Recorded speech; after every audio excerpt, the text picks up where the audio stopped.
All right, hi everyone. I'm here with Todd Lewis, and we're going to be talking about Prussia, the Kaiser, Imperial Germany, and just general shit posting. So, what's up? How are you doing? Not bad. How you doing, Fritz? Good, good. So, Well, maybe we should start off. I didn't get to hear all of it, but you kind of mixed it up with the distributist on the Kaiser. How did that turn out? I didn't hear all that. I have those conversations with anybody about the Kaiser. Everyone seems to think they know everything about him. They know nothing about. When they know No, because you know what research I have. I've read Iron Kingdom. You know the entire great book. I read it too. Yep. It's one of my The favorites. entire history of Prussia. I have the same guy, Christopher Clark's political biography of Kaiser Wilhelm. Ooh, yeah, good And stuff. then I have Miranda Carter's George Nicholas and Wilhelm, the personal and familial history of them. I have his own personal memoirs he wrote in the 1920s. I have histories on World War I. I actually know my stuff on him. I mean, granted, I haven't read any of these. No, I've read. If you have I've his read memoirs, if you have his memoirs, then you know that the French and the Russians during the Boer War offered him a triple war against England, and he refused. Well, actually, he initially wanted to send support to the Boers, but his grandma, Victoria, still, on the verge of death, still wanted to piss him off. Well, the French and the Russians actually offered him a joint alliance against the British to basically just dogpile the Brits. He didn't do it. And that's why World War I happened. He mentions that in his memoirs. I like that, though. It's like every time people talk about like a political blunder he makes, and that's why World War I happened. It's all like because of that one decision he made. Yeah. It's Here's the thing: France was never going to be friends with Germany so long as Alsace-Lothringen, to use the German form, was in German hands. No, we all know it should be German because when it is Charlemagne died, it didn't go to West Francia. Oh yeah. Well, I mean, we all know it should be German. I thought maybe if I was in charge of Germany, I thought I might make a deal with the French and the Dutch, going, okay, how about this? Let's all just plan to partition Belgium.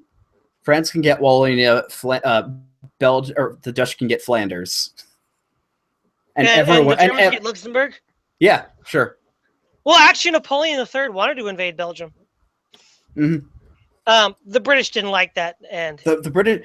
I think that's the dumbest mistake the British made, was going into World War I. Why are we going to why were we going into this war with Germany? Because of the Belgians. How does that affect us? Oh, it doesn't at all. We're going to waste hundreds of thousands of our troops for basically this one little country that doesn't benefit us. Well, that's the story they want to tell, but that's not really why Britain got involved. There's a difference between a pretext and the real reason. Well, it's the Jews, isn't it? It was the Jews. Well, the Kaiser said it was the Kaiser at the end of his life said it was the Freemasons. Mm-hmm. No, I'm not. But no, yeah, I'm kidding. But yeah, I mean, it was more so over trade or dominance, wasn't it?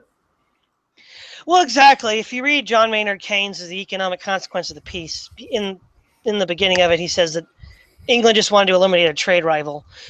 By the way, have you looked at my podcast on World War I? I did I'll look those up. I mean, well, actually, I don't have a lot to do right now because I did just get a job.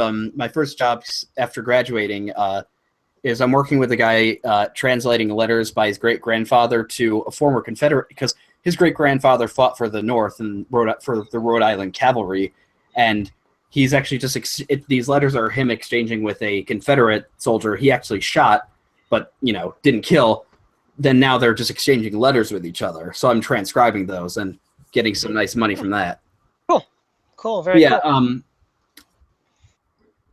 What were you? Oh yeah, the podcast. Yeah, I'll check out that one. I don't want to check. I don't really have the time to check out all of them, but yeah, I also on my blog wrote an article on the origin of the First World War.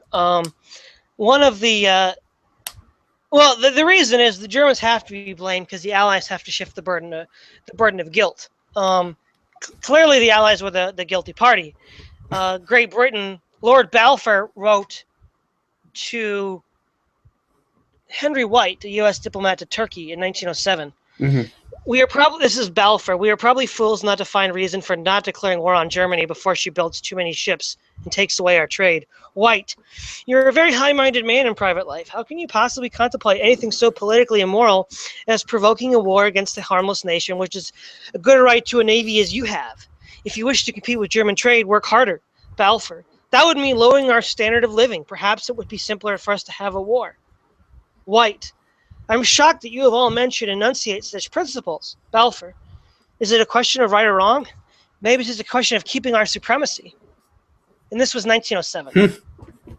Yeah, I mean, yeah, that kind of says it, doesn't it? I mean, I definitely knew Keynes, there was a much bigger economic part to it, especially with the U.S. Like, clearly, it had nothing to do with democracy. Wilson was a stooge of the corporations. Clearly, I mean, obviously.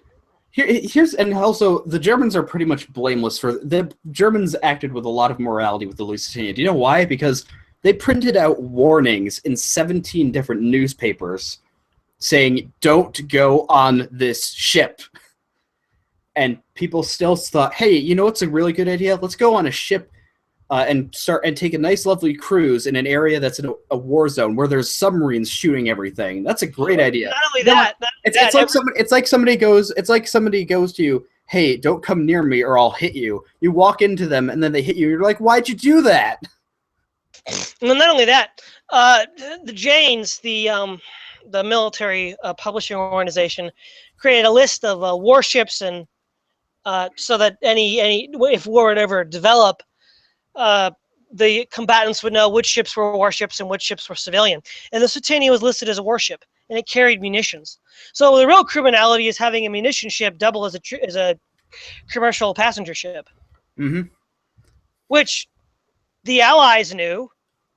But the Germans, it's not so sure they knew, because it was listed as a munitions transport ship in the official documentation that everybody had. See, though, the whole stabbed in the back theory, no, all that rage and everything shouldn't have been listed to the Jews. It should have been to the British, the Americans, and the French. Well, I mean, there were a lot of communist Jews. You had Rosa Luxemburg and others. Oh, yeah, no, I mean, no one. I'm not disputing that, but I'm saying, obviously, it wasn't the Jews that... There wasn't a Jewish conspiracy to destroy everything.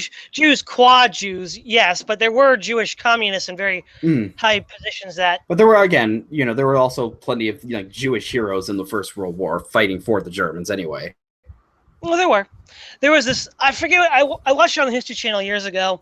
Oh, back when there was actually history on there? When it wasn't... Yeah, back when there's actually history on there. When it wasn't 24-hour rerun, marathons of Pawn Stars and American Pickers?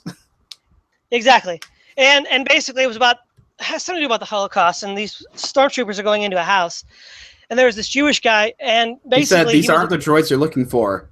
Yeah, no, he was a veteran of First World War, and they asked him to come with him. So he goes into his not cupboard, but his drawers. He keeps his effects. He pulls out an iron cross medal and says, "Was this for nothing?" And they just look at it and walk out the door. Because he had the Iron Cross, man. What are you gonna do to that? I mean, the same thing Hitler had that was given to him by a Jewish officer. Well, the thing is, in World War I, ethnicity wasn't a big deal. Most people sided with their country. Yeah, well, I mean, ethnicity or nationality was everything. Well, it almost kind of blew the idea of Marxism out of the water. Well, let me put it this way: minority races didn't matter. I mean, Polish Germans were going to still fight for the Germans. Jewish Germans. Well, in the United States, the Jewish community had to fight a case against the Supreme Court because they were argued that they were German sympathizers. Isn't that interesting? I know, it is. Well, I mean, after the Dreyfus affair, I imagine a lot of the anti-Semitism blame would have been shifted onto the French during that period before World War I. Oh, no, the main anti-Semitism was in Russia with the pogroms. I mean, again, with nationality, I think it was like most German Jews just thought of themselves as German, the only difference being in their kind of religion. Well, even then, most of them converted to Protestantism to gain a political standing. Like, Mendelssohn and his father converted to Protestantism. Even Marx's father. Exactly. I mean, if you're Protestant, you're not a Jew. Mm-hmm. That's all, right? If you convert to Christianity, you're no longer a Jew. So, Mm-hmm. So what do you think about this whole dreadnought BS that the Brits always keep on dragging up? What, the whole, just the naval arms race or something? Yeah. I don't know. Place in the sun. I mean, yeah, it is going to be antagonizing, but it's like to say that Germany should not have had any navy at all would be ridiculous. I mean, you need to defend the Baltic Sea and your colonies. Well, of course, it is ridiculous. It didn't hit the French or the Americans or the Japanese, who were all building navies as well. Mm-hmm. Why didn't they go for them? But no, it's actually more sinister than that. The dreadnoughts, I started looking this up, and there was an actual conspiracy between, Lord Balfour, and he was member of Parliament. There was the First Lord of the Admiralty, Jackie Fisher, and then H. Mulliner, who run the Coventry Ordnance Works. And they all conspired to increase the budget for the Royal Navy by creating a scare about German naval buildup. And they basically scared the shit out of everybody for knowing full well that it wasn't true. And this is a letter from the First Lord of the Admiralty's own autobiography. I might say the unswerving intention of 4 years has now culminated in two complete fleets in home waters, each of which is incomparably superior to the whole German fleet mobilized for war. Don't take my word. Count them. See them for yourselves. You will see them next June. They can't alter for years, even were we supinely passive in our building, but it won't alter because we will have 8 dreadnoughts a year. Sleep quiet in your beds. In March of this year, 1907, it is an absolute fact that Germany has not laid down a single dreadnought, nor has she commenced building a single battleship or big cruiser for 18 months. Now, this is the conspiratorial part. There's one more piece of information I have to give Admiral Tirpitz. These are all letters to King Edward, by the First Lord of the Admiralty. Mm-hmm. Admiral Tirpitz, the German Minister of Marine, has just stated in a secret official document that the English Navy is now 4 times stronger than the German Navy. Yes, that is so. And we are going to keep the British Navy at that strength with 10 dreadnoughts commenced last May, but we don't want to parade all this to the world at large. I mean, but the thing is, they basically invented a whole fraudulent scare, which, how many books have you read where they say the arms race led to war with Germany? How many books? Well, and anytime they mention it, they blame it on the Germans. It's the British. They made it up. And Tirpitz writes in his own memoirs, let me see, is this Tirpitz? It should be. Yes, it is. He says, let's see.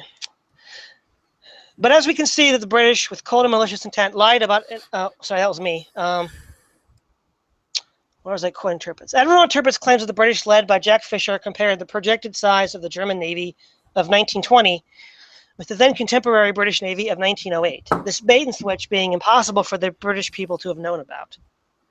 So yeah, they knew they were lying about the German Navy. In fact, the predictions of the German Navy that they gave in 1907 exceeded the actual fleet size in 1914. So really, the Germans were not building this massive navy as they thought. No, it's bullcrap. J.F.C. Fuller, you know who he is, right? I've heard of him. He was a British general. He was famous for tank warfare. He wrote a trilogy on Western warfare, and from a recapitulated. Well, if you go to my blog and read the article, I recapitulate this graph that he has of naval spending. From 1909 to 1914, the Russian Navy increased spending 5-fold, the French 3-fold, the British doubled, and the Germans only by 50%. No, the Germans were all warmongers. Oh yeah, kill the Hun. So who's leading the spending? No, this is from Fuller. He says, when the cost of the Austrian and Italian naval construction for 1914, £4 million and £3 million is added to the last of the German figures, it will be seen that when war broke out, the Triple Entente was spending on construction 2.5 times the amount spent by the Triple Alliance. And when France and Russia are approximately 2.5 times as much as Germany, how anyone could say that Germany naval expansion threatened England is difficult to understand. Yet from 1909 on, it was said again and again. Yep. I mean, I don't doubt any of this. I mean, it's all documented. You if you read the article, I linked to all the primary source documentation. What's your ancestry? Because like I'm mostly English. I actually did one of those DNA testing things, and I'm about 1/3 German, like 20% Irish. No, I'm sorry, I'm 20% Swede, Scandinavian, and then some English and other stuff thrown in. But mostly Teutonic, Alpine, German and Scandinavian. I'm mostly almost all my ancestors are English, then like tiny bits of Dutch, Scottish, German, and Italian in there. But I think it's weird is like Dave or the Distributus, he's mostly German. He's the anti-German one. I'm the English. I'm mostly English. I'm the pro-German one. It's kind of like the anime Code Geass, where it's like the main character is of the nationality that he's opposing. Yeah, I had a professor at the university who was mostly German, and he was the same way.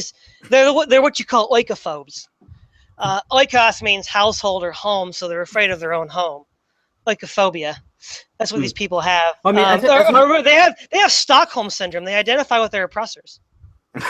Yeah, I mean, well, I don't really think I should consider myself English. Most of my English ancestors have been here for 400 years, so I'm pretty solidly just American. Well, yeah, but I mean, it's Stockholm syndrome. These people identify with their oppressors.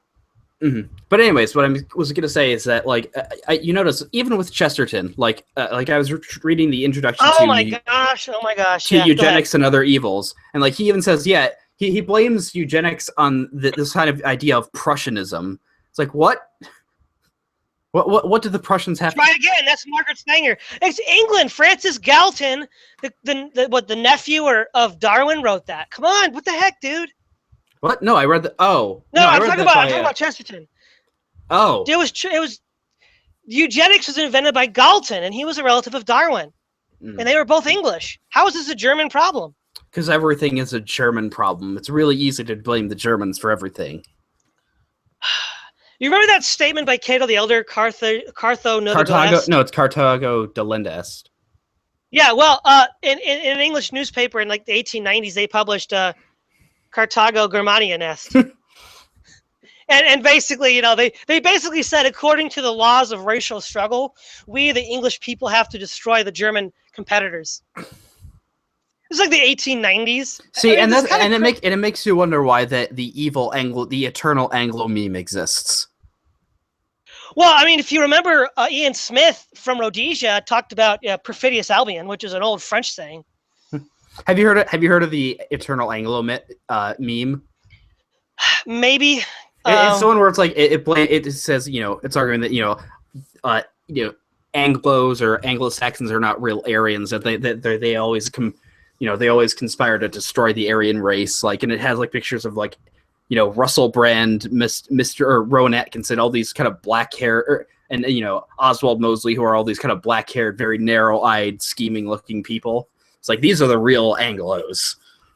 It's a pull tier meme. No, I've not heard of that. All right. But, anyways, as far as their racial background, I think they're probably solidly Germanic, but they do conspire against their own family very often, the wider European family. But JFC Fuller, real quick, tells us why Germany built the Navy, for very good reasons. The crux of the naval question was that it had been the policy of successive British governments to concentrate popular attention on British and German expansion alone. They did not take into account the fact that Germany had other naval considerations than war against England. Her naval situation in a war against France and Russia was overlooked. Yet it was a situation which was and had been the governing factor in her naval policy since 1900, when Admiral Tirpitz said we should be in a position to blockade the Russian fleet in the Baltic ports and to prevent at the same time the entrance to the sea of the French fleet. And again, JFC Fuller was a British war hero from World War I. I mean, let's remember this. Mm-hmm. I mean, I think though, to get to the Kaiser, the first mistake everyone makes is like his fallout with Bismarck, where people go, "Oh yeah, he hated Bismarck and all this." I'm like, no, not at all. The Kaiser had no ill will towards Bismarck. He just felt, I think, essentially from his memoirs, the kind of the key feeling you get from him is that Bismarck was kind of that the modern era was kind of passing Bismarck by, that he was kind of a product of a previous age that was somewhat out of touch. I mean, the fact is that Bismarck wanted to essentially was perfectly fine with starting basically a civil war in Germany but like when there was I think, steelworkers riot in Westphalia. He just wanted to send in the army to start shooting at them, and the Kaiser's like, absolutely not. Instead, he just decided to make some reforms. But let's be honest here. As far as social reform, perish the phrase, but the Kaiser had the most progressive welfare system in the world at the time. Mm-hmm. For workers. And it's largely because of him. Exactly. I hate to use the word progressive because we don't. No, I mean in the right it's in the right sense. But I mean seriously, I mean even the U.S. government, when they talk about our welfare system, it admitted that it was based on the Prussian system of Bismarck and the Kaiser. Mm-hmm. The thing is, people also, when did he sack Bismarck? 1890. How old was Bismarck by then? He died a few years later. He died in 1898, and like he was already going senile. So I mean, it's like you can't. Like, what's the point? Bismarck wouldn't have been alive during World War I anyhow. Yeah. I mean, speaking of it, did you ever see the BBC miniseries "The Fall of Eagles"? Yes, I love that series. I love it. That's the best. It's great, isn't it? What is it? Captain Picard is Lenin. Yep. I think my favorite scene is after the Battle of Tsushima when Wilhelm hears about it and he goes, "Those little yellow men." Well, I like the part when Bismarck is lecturing Wilhelm and he says there are no marriages in politics. There's only marriages of convenience with occasional adultery. But I mean, I can't decide what I think. Two of my favorite episodes. It's either be Only Beginners or The Appointment. It's the first. The first one is like when it's discussing like the creation of the Bolshevik Party. Like that episode was fantastic. It showing the whole thing was fantastic. The other one, for some reason, it's weird how like I love how like it would alternate between like really kind of big, periods of time and very important figures. Like the first episode spans the entirety of early Franz Josef's reign, and then the next episode is the Prussian German unification, and then like there's one episode though towards the end, and it's just the Tsar appointing Pyotr Rachkovsky. Or Theodore Rachkovsky as like the head of what was the Russian Imperial the Ukraine, just as the head of that, and like it's still fascinating. I love that series. Oh, it's a great series. I remember that scene at the end when the Kaiser it's like I think it's the final episode. Yeah, he's like, do they remember the starving children in Germany? Oh yes, totally. That was one of the best scenes. When because it's just like, is that when he's in his council with his generals, or is it? He might be in exile by this point, because he's talking about. I think it's after the war, near the end, and he's like, "Do they not remember the starving children? The ones that the Royal Navy starved." Yeah, exactly. But, it's like, no. The German U-boats killed all the were trying to starve the English. What were the English doing? Well, not only that, unrestricted submarine warfare. Ever heard of Q ships? No. Q ships were. You never heard of the Q ship, really? Let me look it up, or just tell me. Well, that's why the Germans went to unrestricted submarine warfare. The British would arm merchant vessels with deck guns, and they were not warships, but they intentionally armed them with weapons. So when the Germans would surface to follow the laws of war, they get blown out of the water by these merchant vessels that were given deck guns. Even German merchant ships, or no, just German ships? No, the British merchant ships were armed with deck guns. So whenever a U-boat would surface, the way they had to do it was they had to surface, declare their intentions, give a chance for everybody to leave the boat, and then sink it. That was what the laws of war had demanded. But whenever they would surface, they'd get blown out of the water by these Q ships. Hear about. You're gonna stop doing. See, the thing is, I think very few empires in history seem to actually end by almost purely external force. Like Carthage and Germany are pretty much those two exceptions, Like the Romans fell largely because of internal, disintegration and all that. But it was Carthage was clearly just completely, just utterly destroyed just because of the Romans. and Germany because of the Allies. Oh yeah. Yeah, but when you get back to like the month of July, it was July 30th, right? When the assassin killed Franz Ferdinand? No, that was I think it was June 28th. June 28th, that's right. But July, and then of course I think it was like August 3rd that war was declared. But the thing is, if you actually look at the primary sources of who did what when, and what led to what escalated the crisis from the assassination of the Archduke. Okay. First of all, let's look at what happened. Okay, Serbian terrorist organization called the Black Hand. You mean the Young Turks? No, imagine if imagine if like some American news organization called themselves the Black Hand. That's essentially what the Young Turks are. Well, we can get to the Young Turks in a minute. Those Armenian killing SOBs, but of course. The point that I was getting at here was the head of the Black Hand was the head of Serbian military intelligence. And that's a fact that nobody seriously doubts these days anymore. Now, if the head of internal security of your neighboring country assassinated your heir to the throne, what would you do? Well, I'd make a list of demands and say, hey, we want to investigate. Please let us do this. But what if the neighboring country doesn't let you investigate? Well, we have powerful friends. Exactly. Now that's bad when Austria does it. But what did America do in 9/11? We invaded a terrorist harbor state called Afghanistan. So what the crap? How is it good for America but not good for Austria? History is written by the victors. That is the most obvious. That's like a self-evident axiom of history, man. I know that.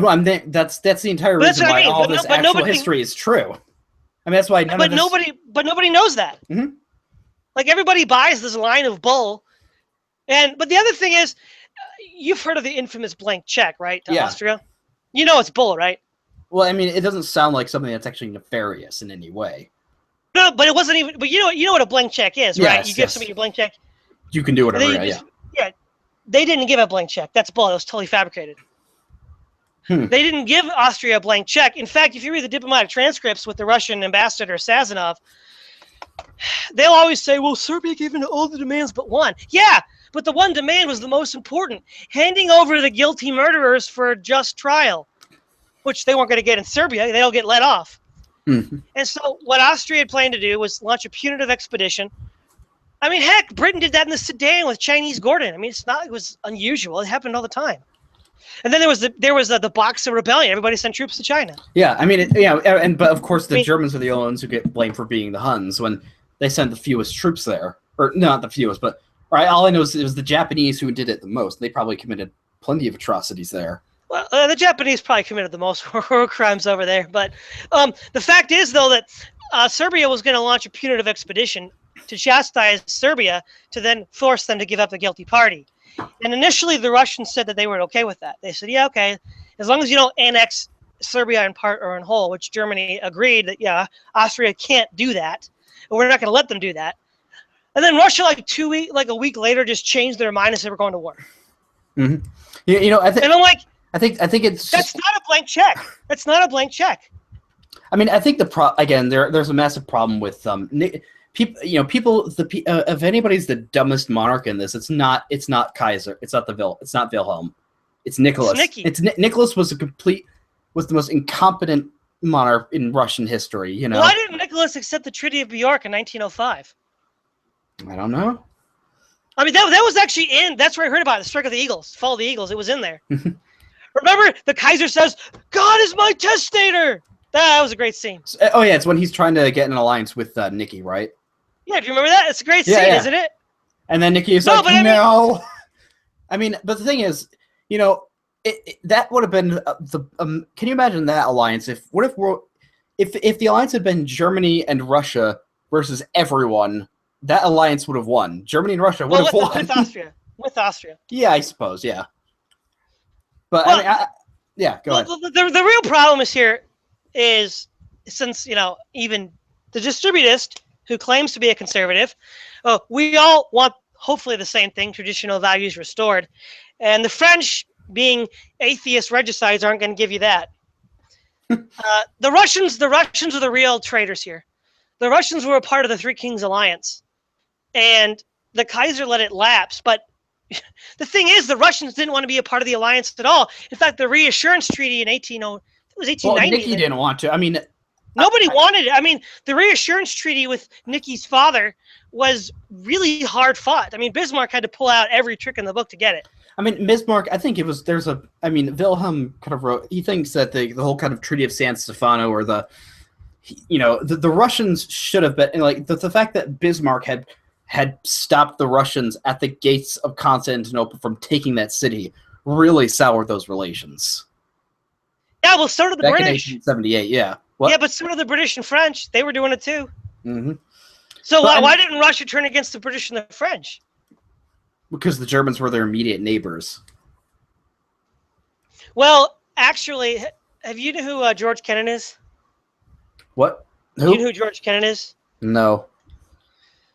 You know the containment theory of the Cold War? Yeah.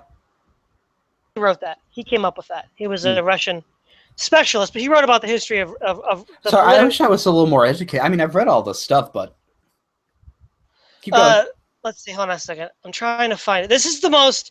Okay, here's the basic fact of the matter. Okay, in 1992, the French and the Russians created their entente. You mean 1892? 1892, yeah, which shocked the world. I mean, well, it took 2 years. It was finally finalized in 1894, but it shocked the world, and everybody was stunned at it. And that single event made a world war in Europe inevitable. Because as Kennan says in his account of the Franco-Russian alliance, which is the only English monograph of its type that I know of, and there's probably a reason for that, he says that the Kaiser, in 1890, there were no storm clouds in Europe. The Kaiser didn't want war, England didn't want war, everybody was happy, except the French. Well, because they're never happy. Well, they're never happy. The French are not happy because they don't have Alsace-Lorraine.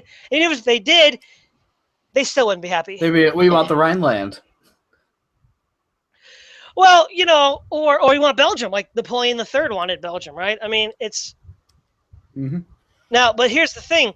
Russia realized that with the Treaty of San Stefano, they could not get what they wanted in Turkey unless Germany and Austria were already defeated first. Once you defeated them, then you could have what you wanted in Turkey. That was the rationale that they had. Now, let's see. The thing that's interesting here is the policy of, well, actually, this is what John Maynard Keynes wrote, and it's not too far off the mark. So far as possible, therefore, was the policy of France to set the clock back and undo what since 1870 the progress of Germany had accomplished. That's John Maynard Keynes saying that. Mm-hmm. And I'm like, yeah, okay, he's a respected economist, yet nobody seems to listen to what he had to say. Oh, because again, it's inconvenient, right? You can't actually tell the truth because that would blow everyone's cover, right? I mean, the whole reason. I mean, again, it's part of history is written by the victors, but it's like when you just fought this whole war against the Germans and you've won when you've won this massive victory against them after World War I, you can't exactly just go back and say, yeah, it was kind of our fault. But I mean, especially after World War II, was pretty much solidly asserted that yes, the Germans were at fault for all of this. Well, yeah, that's been the game for the whole time, right? Mm-hmm. Now, this is an excerpt from Kennan's book. The French diplomat Boisdeffre is talking with his Russian counterpart, and then Boisdeffre, in response to, let me back it up a little bit. Obrochev was the Russian diplomat. Boisdeffre was the French, and what Obrochev then asked would be the equivalent aims of the French. Boisdeffre's answer was instantaneous: recovery of Alsace-Lorraine. Obrochev was suspicious. Would you not also, he asked, wish to extend your borders to the Rhine and to break up Germany? One sense is here the effect of Geer's warning against Russia's associating herself with any such far-reaching aims. Boisdeffre, in response to the sally, was evasive. We would first have to know what success one had on the battlefield. Let us begin by beating them, then it will be easy. Then the Tsar said, this is Alexander III, not Nicky. Nicky was not Tsar yet. It's 1892. Why What indeed, replied the Tsar. What would we gain? What gain would be that Germany as such would disappear? It would break up into small states, weak the way it used to be. So in 1892, the Russians and the French were already planning to carve up Germany into small states from their own mouth. Mm-hmm. No, but remember, 20 years before 1914, but Germany started. It's Germany's fault. Yep. I mean, yeah. I mean, I can't trying to think about something to add, but I don't really have any reason to doubt any of this, but it's probably all true. I mean, it is all true. It's all documented, but yeah, I got it all documented for anyone to see. Now, I tell you what, though, Christopher Clark does a good job, though he could do better. But he has done a good job, though, of exposing this nonsense. Well, I mean, I think that the thing that makes me that just really annoys me, that really just gets me, is this kind of you see this a lot when people talk about why that Germany had to be defeated. It had to be there's no alternative. We had to destroy them. It was like like it's destiny that they have to be stopped. It's like, no. How about peace? Why not live in peace and stop millions of people from dying? Well, what exactly were they doing? What exactly were they doing in 1890 or even 1914 that was so dangerous to world peace? Did they have slavery? No. Were they committing genocide? No. Then what the hell were they doing? Well, minding their own business and making money. Mm-hmm. And I guess that was enough to get you killed. It was just they had that Prussian military culture, which so what? They weren't using it to attack anybody. Oh, did you know that in 1913, the New York Times said that the Kaiser was the man of peace? He said that they said that for the past 25 years he had sided with the peace in Europe every single time there was a crisis. Mm-hmm. I think I've read that. That was the New York freaking Times, and then 1 year later he's the Hun. Mm-hmm.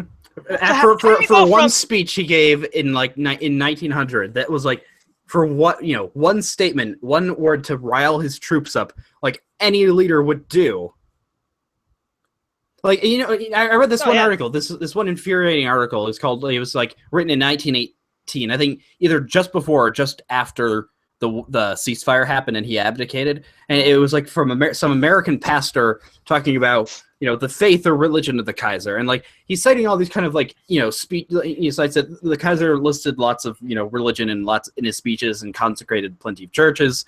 And like, he decided how, the Kaiser always talked about, blessing his troops, saying, God is with Germany and all this. And so it's like, this is just evil warmonger. And we're like, you mean like when people say God bless America? It's like, none of these seem warlike.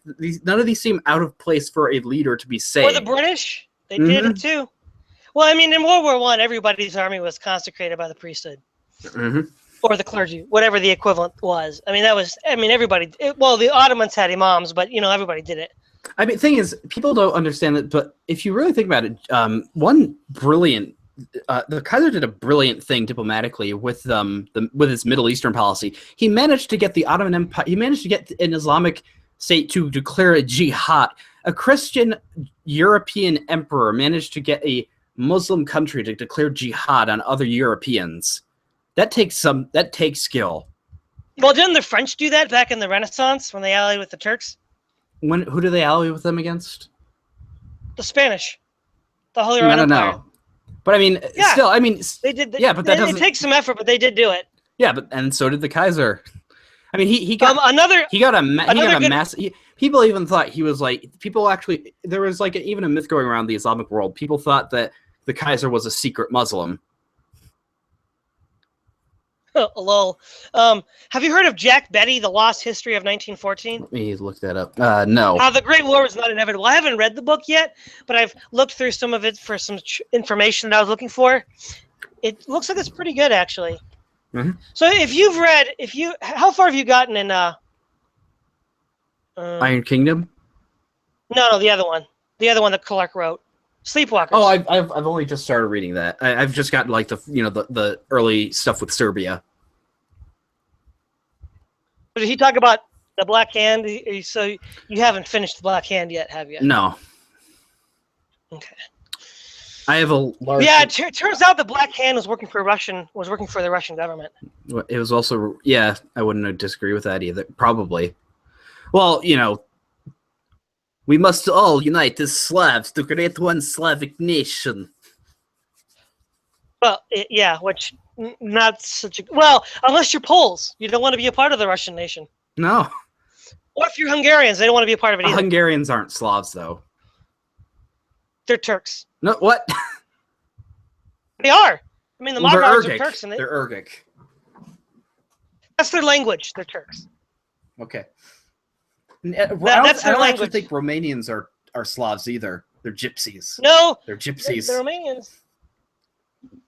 Yeah, but the Poles are Slavs, and they definitely don't want to be on the side with the Russians. Mm-hmm. I mean, they remember what the Russians can do. Yeah, I mean, I'm wondering then, like, who was more hostile to their occupiers? Were the Poles more hostile to their German occupiers or the Russian ones? I would say the Russians, because they didn't raise arms against the Germans. Mm-hmm. Also, there was the 1830 revolt where they rose up, and then 1848 too, the year of revolution. Poland rose up multiple times against the Russians. The Poles, to my knowledge, never took up arms against the Germans. In Prussia. Mm-hmm. I mean, even one of the characters in All Quiet on the Western Front, Kat, Stanisław Kaczynski, is, obviously that's a Polish guy. Yep. Speaking of that, have you read Ernst Junger's Storm of Steel? No. Isn't that supposed to be like an opposite of like the opposite of All Quiet? Yeah. Where it's just like, no, this war was fine. Well, I don't think he's going to say the war is fine, but he kind of revels in the trench warfare. Mm-hmm. He was a stormtrooper. Sturmtruppen, yeah. Und then, so wait, who's your picture anyway? Oh yeah, that's Willie Rohr. Who was he? Willie Rohr. He was one of the before they were stormtroopers. He was one of the elite assault brigades, part of the storm battalions, and that was in like 1816, which was kind of like the teething moment for the stormtroopers. Mm-hmm. 1916. So he was like, you just said 1916. He was one of the earliest storm. They weren't even stormtroopers yet. I mean, this is like leading up to that, but he was in the storm battalions, and his experiences were used. All right, so I think if I want to talk, well, I mean, what else about World War I and the Kaiser? Oh yeah, I think we can. Well, the fact that is, if the Ottoman Empire hadn't been dismembered, there wouldn't be any problem with Jews, Iraq, Egypt, or Iran, because prior to World War I, Turkey and Iran had been at peace for 90 years. Mm-hmm. Well, you wouldn't have. Well, I mean, you would still have. Even then, like, you wouldn't have the Islamism because if the Ottoman Empire still existed, you would just have Arab nationalism over, because like I feel like a lot of these states were these states are not there's no real such thing as a Syrian or an Iraqi, they're all just kind of Arabs, but that was one of the reasons why you didn't really have jihads or Islamic terrorism back in the old days, because all those efforts would have been much more invested into Arab nationalism. Well, you also had a caliph. The Ottoman Sultan was the caliph, the head of all Islamic people. So, like, even if you weren't a Turk, you had he's the caliph. Mm-hmm. Like, the abolition of the caliphate was the stupidest thing Britain ever did in the Middle East. Yeah, they did a lot of stupid things, but that was this entity that's keeping peace among all these people that for the past 1,000 years have been trying to kill us all. Yeah, let's stop them. Let's get rid of them. Mm-hmm. Oh, that'll work out really well, right? Yep. Now we actually have another one. We used to have the Ottoman Empire as our caliphate. Now we have the fucking Islamic State. What would you rather have? Enver Pasha. He was a young Turk. He was. What was I going to say? Oh yeah. Did you get to the part in the book where Clark tells you why they assassinated? No, it was only like the first chapter, and it was a couple of years ago. I mean, I'm going to read. That's on my reading list. But I think what we can talk about is Iron Kingdom and Prussia. Now, great book. I need to know if you're base enough. Do you have a 3x5-foot Prussian flag in your room? I have a flag. It's just not put up. It's pretty big. Oh yeah, I have one. I have that. Well, I got the flag of Yemen, and but of course that one upside down is the Imperial German flag. Yeah, I do have. You know what's weird is like, have you seen those protests against Merkel in Germany, or those Pegida ones where they're flying? They'll be flying like the German flag, the German resistance flag against the Nazis, the Kaiserreich flag, and the Prussian flag. Isn't that just interesting? You have this whole coalition of everybody. Well, bringing in Turks hasn't been a good policy for the Germans. Mm-hmm. Well, there's a weird statement from Iron Kingdom. Apparently, it was from Otto Fritz, Frederick the Great, where it was he says even if the Turks were to come here, we would build mosques for them. Yes, I think I remember that. But I think my favorite part of that book was the Napoleonic era. Chapters were fantastic. Oh, that was very good. The God's March Through History, or the Time of Iron, with I think even the thing that was even cooler was just the kind of immediate aftermath of the Napoleonic Wars with like the kind of early German nationalism. Mm-hmm. Like there's this glorification of this guy who of this young kind of revolutionary student who had this kind of journey to go stab this his old professor who was, I guess, like opposed to his ideals, and like it was glorified. Well, you know, if people get upset about German nationalism, it's the French fault. If Napoleon hadn't spread nationalism throughout Europe, that wouldn't be a problem. Mm-hmm. I mean, look, all roads lead back to France. France is like the root of Europe's ills. I mean, the Napoleonic Wars were kind of the last kind of outburst of France to try and take over Europe. But my belief is that, by then, I mean, since Russia was now a European power, that was impossible. There's no way if before Russia, you could get some power to, you could get some European hegemon like Charlemagne or the Romans. But once Russia, no, you can't stop the Russians. You see, here's the problem with Europe. Europe's problem is not Germany. Europe's problem was England and Russia. England and Russia are powerful. Well, not England, not anymore. But England and Russia were not really European. They were peripheral states that constantly meddled in Europe's affairs. Mm-hmm. I mean, and one of them was too liberal. The other was too conservative. Well, Russia was basically an Oriental dictatorship. Like China or the Caliphate. The weird thing is that's because they got that from the Mongols, and the Mongols basically got that to their little puppet of Muscovy. They also got it from the Byzantines. They had the same kind of government. Well, the thing is, though, I've also read a lot about the early medieval history of Russia, and like when Novgorod was the leading power in Russia, Russia actually very much resembled ancient Greece, or they had a Greek form of democracy in a lot of places. Have you been reading Richard Pipes? No. Really? Because Richard Pipes writes a lot about that, the early Russian history. He blames the Mongols, so I thought you might have been reading Richard Pipes. Mm-hmm. But it's true. It's true. I mean, the Russians had a very Republican-style government with popular assemblies where they vote on the issues. And then the Muscovites came in and ruined everything. The Muscovites are pigs. Mm-hmm. It should have been Novgorod. That would have been awesome if they still existed. So I like playing them in Europa Universalis, but the Persians just got too strong. Well, you have to play Crusader Kings 2 to do that right.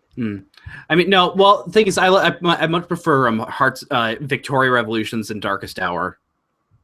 Those are the ones those are my games.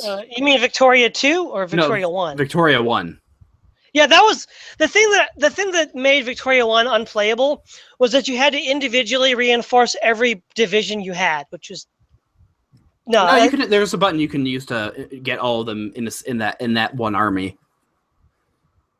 No, what I mean is in Victoria 1, when you took attrition in battles, your armies didn't auto resupply. You had to do it manually. Yeah, Victoria 2 it's automatic, which is a huge. I mean, the thing is, the Navy was automatic. You put them in port, and in Victoria 1 they'd repair automatically, but the armies would not, and that's why I quit playing Victoria 1. Which Victoria 1 Revolutions was amazing. Yeah. I think those early ones are much more my favorite. I mean, I'm so happy that Steam lets you refund games now, because I got Hearts of Iron 4. I'm like, I don't really want to pay this for this. It didn't look that good. I'm still furious that they said we're gonna have East versus West. I'm like, finally a new one, a Cold War one. They said no. They Hearts didn't of do Iron it. 4.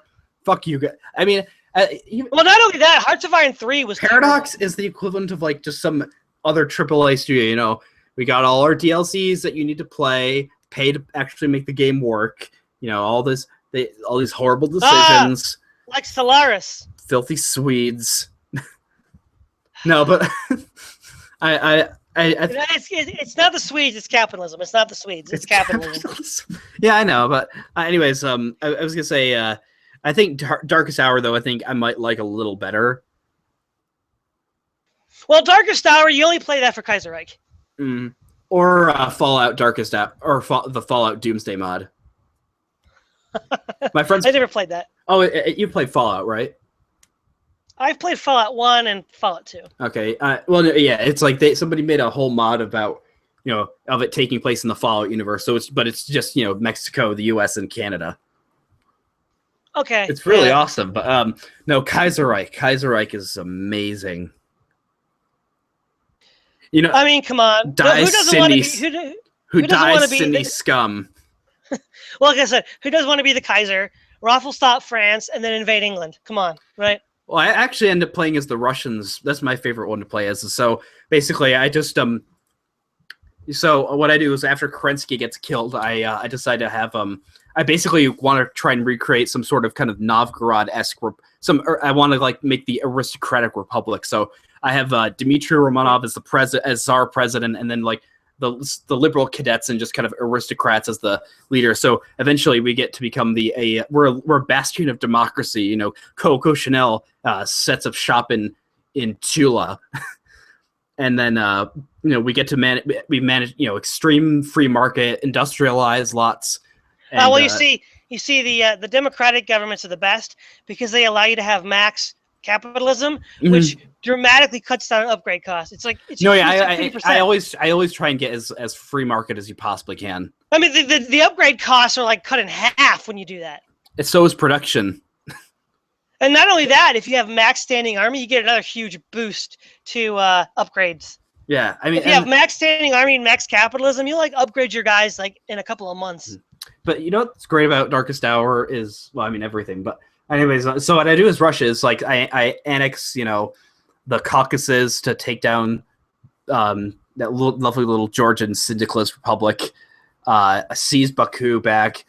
Managed to actually we end up managing. We actually seem to make Orwell's 1984 a reality because we ally with the Japanese and we form Eurasia.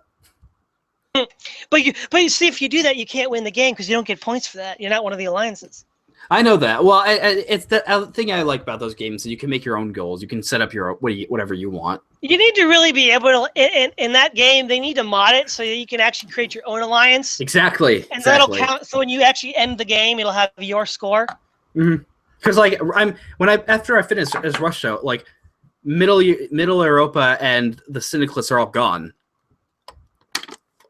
Well, yeah. That's what we do. Yeah. That's what we do. We wait till we strengthen up a bunch. We wait until the Germans have are deeply entrenched with the French in 1939, and then we invade the Germans and manage to get to like Berlin. See, I thought you were the Kaiser guy. Why are you attacking the Kaiser, man? Oh no, we set him back up after we take them over. That's true. I do that too. We just create a lovely little German puppet state now. After the Kaiser, who's on his deathbed, basically, had to be transported all the way to Africa and then all the way back. So how do you invade England? They have the most powerful navy in the game. Paratroopers. We build 8 divisions of paratroopers. How? But they have how many paratroopers do you have? I mean, they have a big army there. Oh, do you know what I did? You know what happened? Is first off, well, it helped me defeat the French and Italians first because the way it was set up is like the front line was like we just had Berlin and just a tiny bit of Eastern Germany, and like cutting all the way down, we had parts of Austria. They had a huge army in the Balkans. The French did because they had seized that area. So we basically surround them there, managed to just waltz right into France with no real trouble, take them all down. You know what the British did? They invaded What? Denmark, and then we had to push them back out of there. They had 30 divisions trapped in Copenhagen. Oh my They all goodness. went away, and so taking out England was pretty easy. Yeah, no, Okay, I just dropped 8 divisions of paratroopers and then just send the rest of my army in there. okay, well, you got lucky that time. The way you do it is naval bombers. Those things destroy shipping. Oh my gosh! I get like 36 naval bombers and like, let's see, in like 4 group. Let's see, no, yeah, no, 32 naval bombers and 4 groups of 8, and I set them on bombing raids all throughout England, and that navy evaporates in a year. It's gone. I mean, because I do port strikes. It's almost as it's like if you play there's a thing where like if you play the light version of Darkest Hour, which is like just a somewhat modded version of Hearts of Iron 2. The map's it's still the Hearts of Iron 2 map, but like CAS or close air support is way overpowered than that. It's like if you use them, you can kill thousands of troops within a few hours. Yeah, naval bombers are the same thing for ships. Those things are crazy. Yeah, I got it. Yeah. Well, again, since I was Russian, since I had such a high amount of industry, it was more fun just to spam strategic bombers and just level everything in England. Oh, actually, I played as Austria, created the Danubian Confederation, and then nuked London. No, well, it was even. Well, I mean, it was more. Dude, you and I should play. Do you have a Steam account? Yes. Dude, we should do a play together, and I'll be Germany, you'll be Austria. Oh yeah, I have a friend who also loves playing it. He's actually playing it right. He's playing the Fallout mod right now. Oh, the thing is, I tried to. Well, we can talk about this later, but I tried to install the mod on the Steam version, but it didn't work. No, it worked for me. Kaiserreich. Yeah, I unzipped it into the mod file. It didn't work. Yeah, I mean, well, I can get into it, but it's basically not Kaiserreich. It's like Hearts of Iron 2. I don't know. I had that problem before, but then you have to. Go ahead. Yeah, then there's of course lovely playing as Ungarn Khan of Mongolia. One time I played as the Chinese, the Qing dynasty. Oh, dude! I wanted to join the war, but I confiscated all the European properties, so everybody hated me. But I had the world's largest army, so nobody would dare attack me. So I'm like, well, this is boring. I can't join the war now as anybody's ally because they'll hate me because I confiscated all their property in China. A bit of rebalancing that I think would be needed would be to make it so there's a higher chance that either the American Union State or the syndicalists of America can win the Civil War in America, because 9 times out of 10, the U.S. wins, and that's boring. Well, actually, one time I tried to play as the French syndicate and tried to actually intervene in that war directly to save.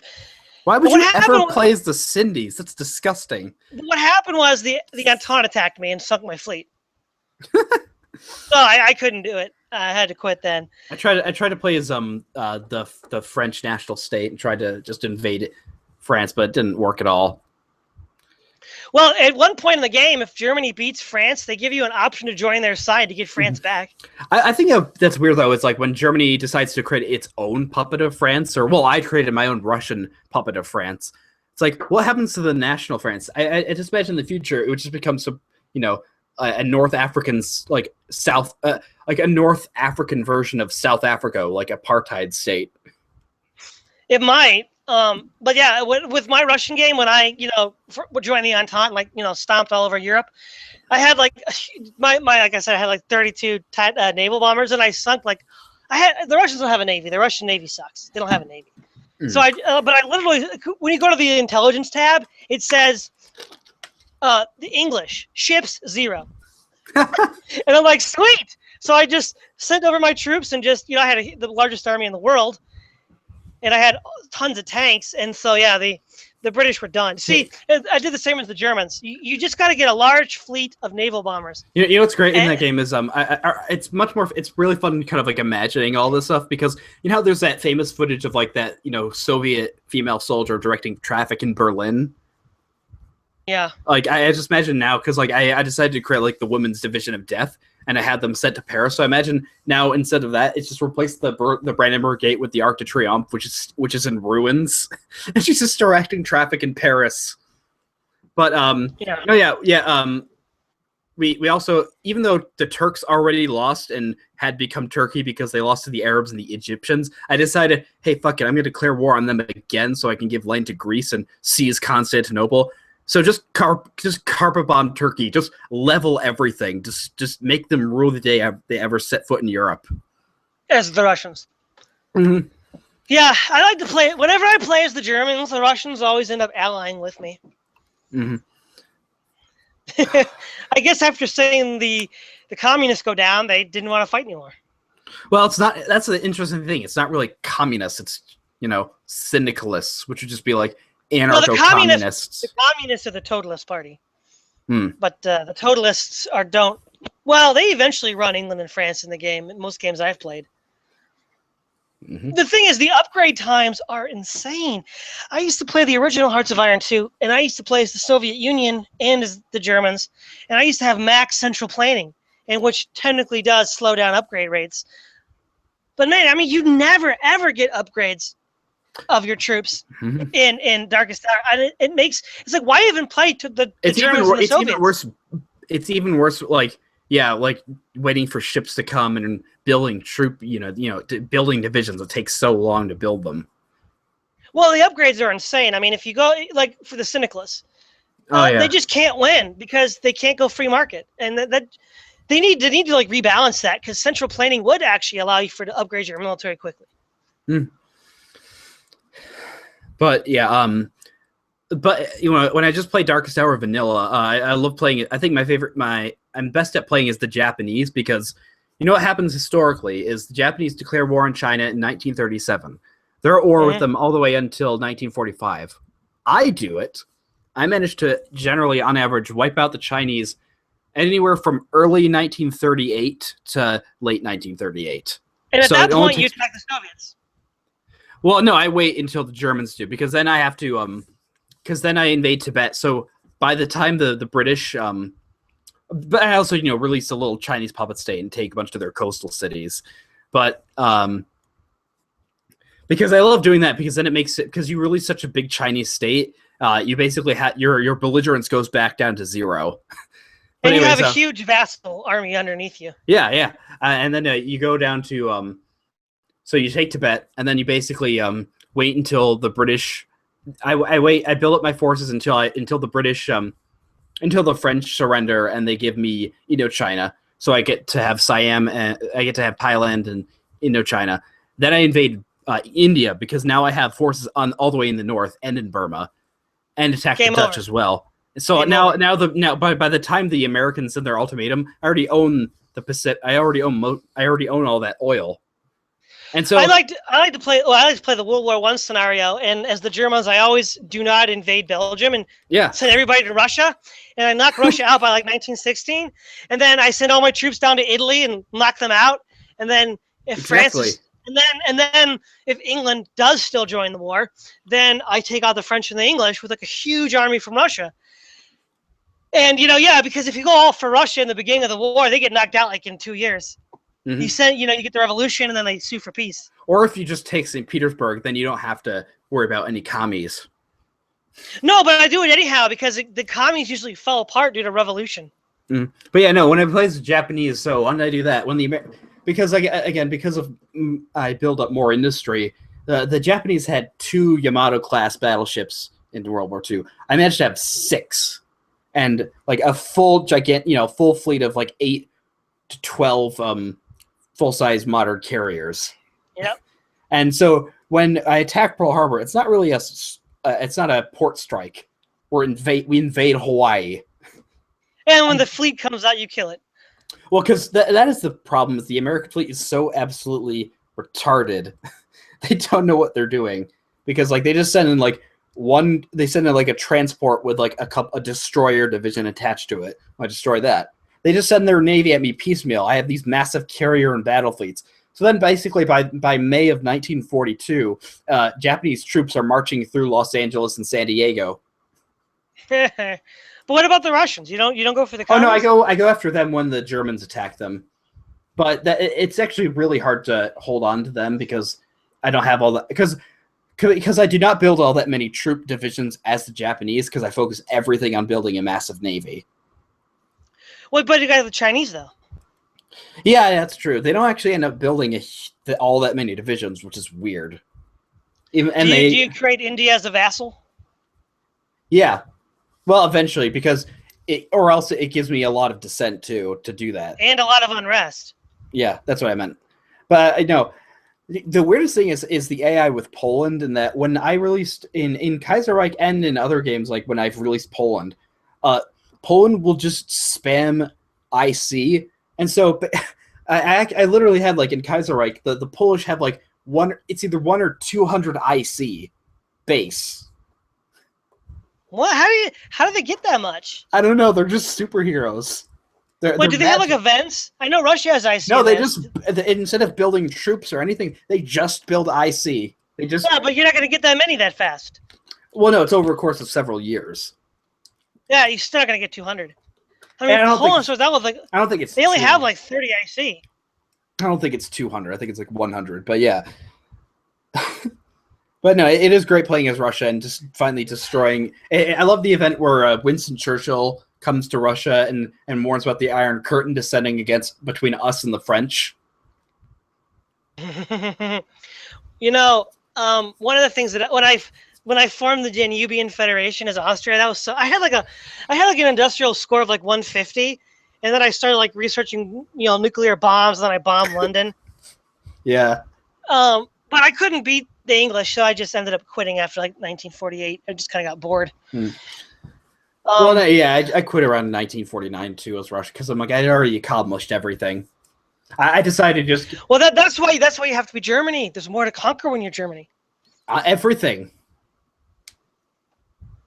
Well, invading America, you have to first conquer Canada. You see, for me, by the time I take out England, is the Germans and France, and I've invaded Africa, taken out the national French.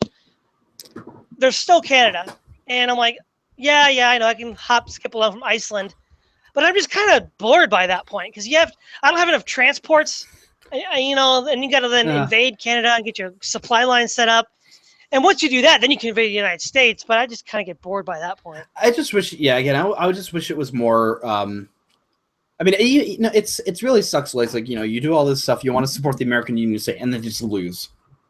But I mean, I would love it if the syndicalists of America won. That would be awesome if I was playing as Russia, because then say they win and they take over Canada, New England, and the Pacific states. That would mean you'd have a Cold War of Russia of a democratic Russia versus a communist America. Well, no, there wouldn't be a Cold War. You'd invade. Oh yeah, true. You just invade. But see, the thing is, though, seriously, it'd be so awesome. Like because Russia doesn't have a navy, Germany does. No, the commies do, but we don't want to play the commies. So it's like Germany has a navy, Russia has an army. They should like team up and then invade America when it joins the Entente. Yeah, but I think I love playing as Austria. I have a nice Imperial Austrian flag in my room as well. The black and the black and gold one. And you need to take a picture and put it up on Facebook to keep your anonymity. I don't actually look like Kaiser Wilhelm though. No, but I know why you're using the avatar for anonymity, which is why you need to take a picture of your room so we can see all these wonderful flags. I'll take pictures of those flags. I will send you pictures of these flags. Do not worry. But yes, I love playing as the Austrians and in Victoria 1 and managing to create this lovely industrial. We carve out our own empire in southern Northwest Africa. Around where Liberia is. That whole area so it's like Austrian South Northwest Africa, and then we end up the best part is when the Italians try and unify, we just send our massive army and we end up occupying even more of Italy. Have you ever noticed in Victoria 2 that you're only allowed to have one great power ally, but the AI cheats and can have two? I have not played all that much of Victoria 2 because I'm too attached to. I mean, it feels a little slow to me. I like all the micromanaging stuff with all your POPs. You just can't really do that with Victoria 2. And also those games, it takes a long time to kind of master everything. Like I've mastered after years of playing. I absolutely know I have it down pat. How to play Darkest Hour and Victoria, so I don't want to have to go all the way again to do it with Victoria too. Well, Darkest Hour, okay, I played Kaiser and Darkest Hour. I can play that pretty well, but the 1930s, even the World War I start. But man, I don't know, the 1933, 36 starts, especially if you're Germany, that's almost impossible. Well, yeah, I have won a few times though as them again. It's against the Russians it's the toughest. You know, the problem that I had was I conquered Poland and wanted to invade France, but all my armies were obsolete and they wouldn't get upgraded. Yeah, no, yeah, it's because you didn't have enough IC. But the thing is, it's actually more important to build. It's wiser to just you want to go for building more divisions rather than having them upgraded, because what's better, having one up-to-date division or having one up-to-date division and an obsolete division? Well, I mean, from my experience playing Hearts of Iron, if you have a more advanced army, you don't need to have more troops. The more advanced army wins there all the time. And in the original Hearts of Iron, I played that to death. What does that game look like? I've always been. It looks like the map. I guess you said it's the same map of Darkest Hour Light, but I would always ruffle stomp the Soviets. I would have like literally 12 divisions of 12 guys. I think it was like 8 divisions of 12 strength infantry. 12. A division could have 12 guys with a general. So I'd have 8 of those with infantry, and then 4 of those with tanks and motorized personnel carriers. And I had like tac bombers. Tac bombers used to be the best. They could like vaporize whole armies. And when they retreated, when the army was in retreat, you do attack ground, and it just gets vaporized. Yeah, it's the same thing with like Cass and Hearts of Iron 2 or Darkest Hour Light, where they are just nearly in. They destroy everything, but Darkest Hour just tries to make it, I guess, somewhat more realistic. But I love playing as Austria and having like this lovely, like extremely, like we end up having a larger, by the end of the game, having an even larger industry than the United States of America, like a new Austrian empire. It's amazing. Well, wait, so that means, do you intentionally lose the Austro-Prussian War, or do you? Yeah, generally, because I just like to say as Austria, not Austria-Hungary. No, wait. So you try to win the? No, we lose. Because I still want. Yeah, because you want to create the Austro-Hungarian Empire, the new one. Right? Oh, no, what happens is if you intentionally lose that war, or if you lose the Austro-Prussian War, you become Austria-Hungary.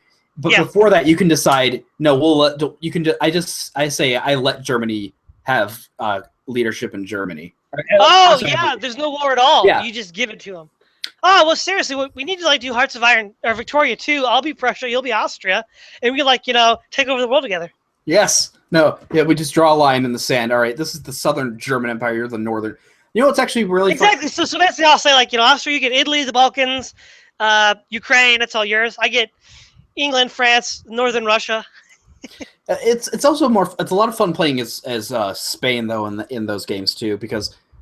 Take over Morocco, take over the rest of North Africa, take over Tunis. Hey, we have a new Carthaginian Empire.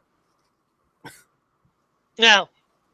What? Yeah. I was just saying. Well, yeah. It's also fun. It was also great when I was in when you start in that game in Victoria Revolutions, when you play against when you're Spain and you're fighting the Spanish American War, and you just win. Like you just have, when you have just imagine that kind of historical outcome where, oh look, the American Great White Fleet's been sent to the bottom of the Atlantic and the Gulf of Mexico, and Spanish troops are marching through New York and Washington.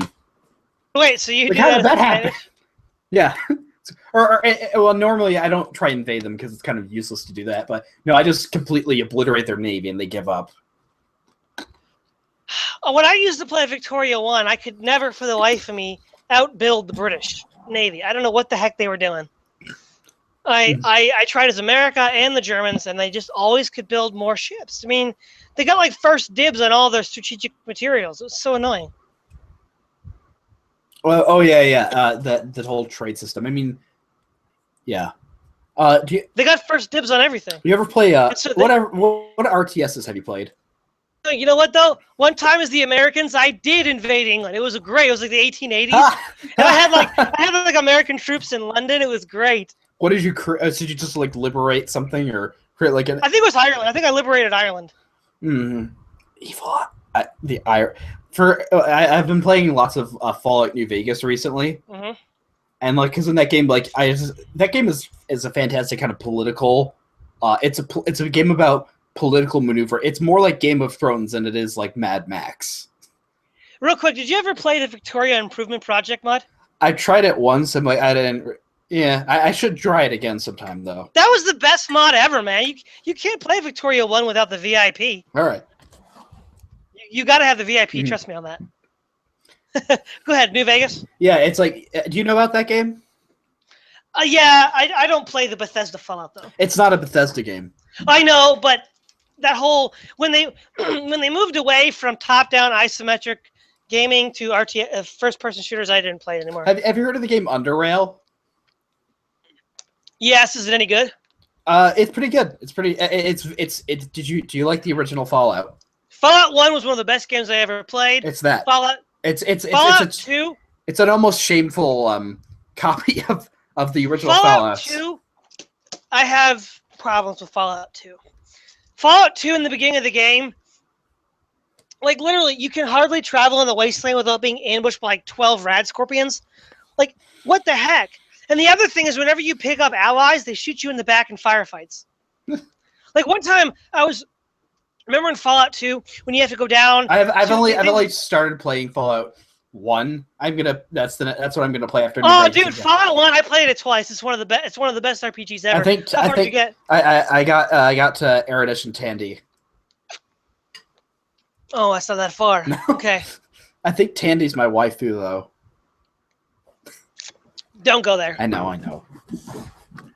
But anyways, so Fallout 3 and 4 kind of they're not Fallout games. They do not feel at all like it's like Todd Howard said, I'm gonna take a couple iconic things from Fallout and make them the entire game. Everything's just gonna be Pip Boys and vaults. That's all Fallout is. Well, when you get rid of the vaults, what's the point?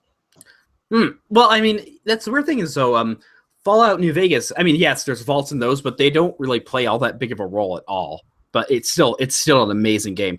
The problem is that Fallout 4, it's a fine game. It's not an RPG. It is not an RPG in any way. When they went first-person shooter mode, they got rid of the RPG elements. Oh, you could have a first-person RPG, I think. You could, but they usually don't. That's why Fallout New Vegas is great as an RPG. Well, okay. So have you played Underrail? Did you beat it? No. I thought about getting Underrail precisely because it was based on Fallout, but I was kind of dubious because most people said it's okay. It's not bad. I like it. No, most people said though that the combat system like was broken, and unless you were like a sniper or like an assassin build, you were gonna die and save scum the whole game. I'm like, well, that sounds terrible, but I don't know. I mean, because they said that the reviews that I was reading said that if you wanted to go for like assault rifles or shotguns, you wouldn't be able to make it. You'd have to either be like a sniper who could like pick people off at long range, or some sort of like sneaky assassin who could like lay traps and use poison. Otherwise, you were gonna have to save scum. And I'm like, ew, that doesn't sound good. But I don't know because I don't know anybody that's played it.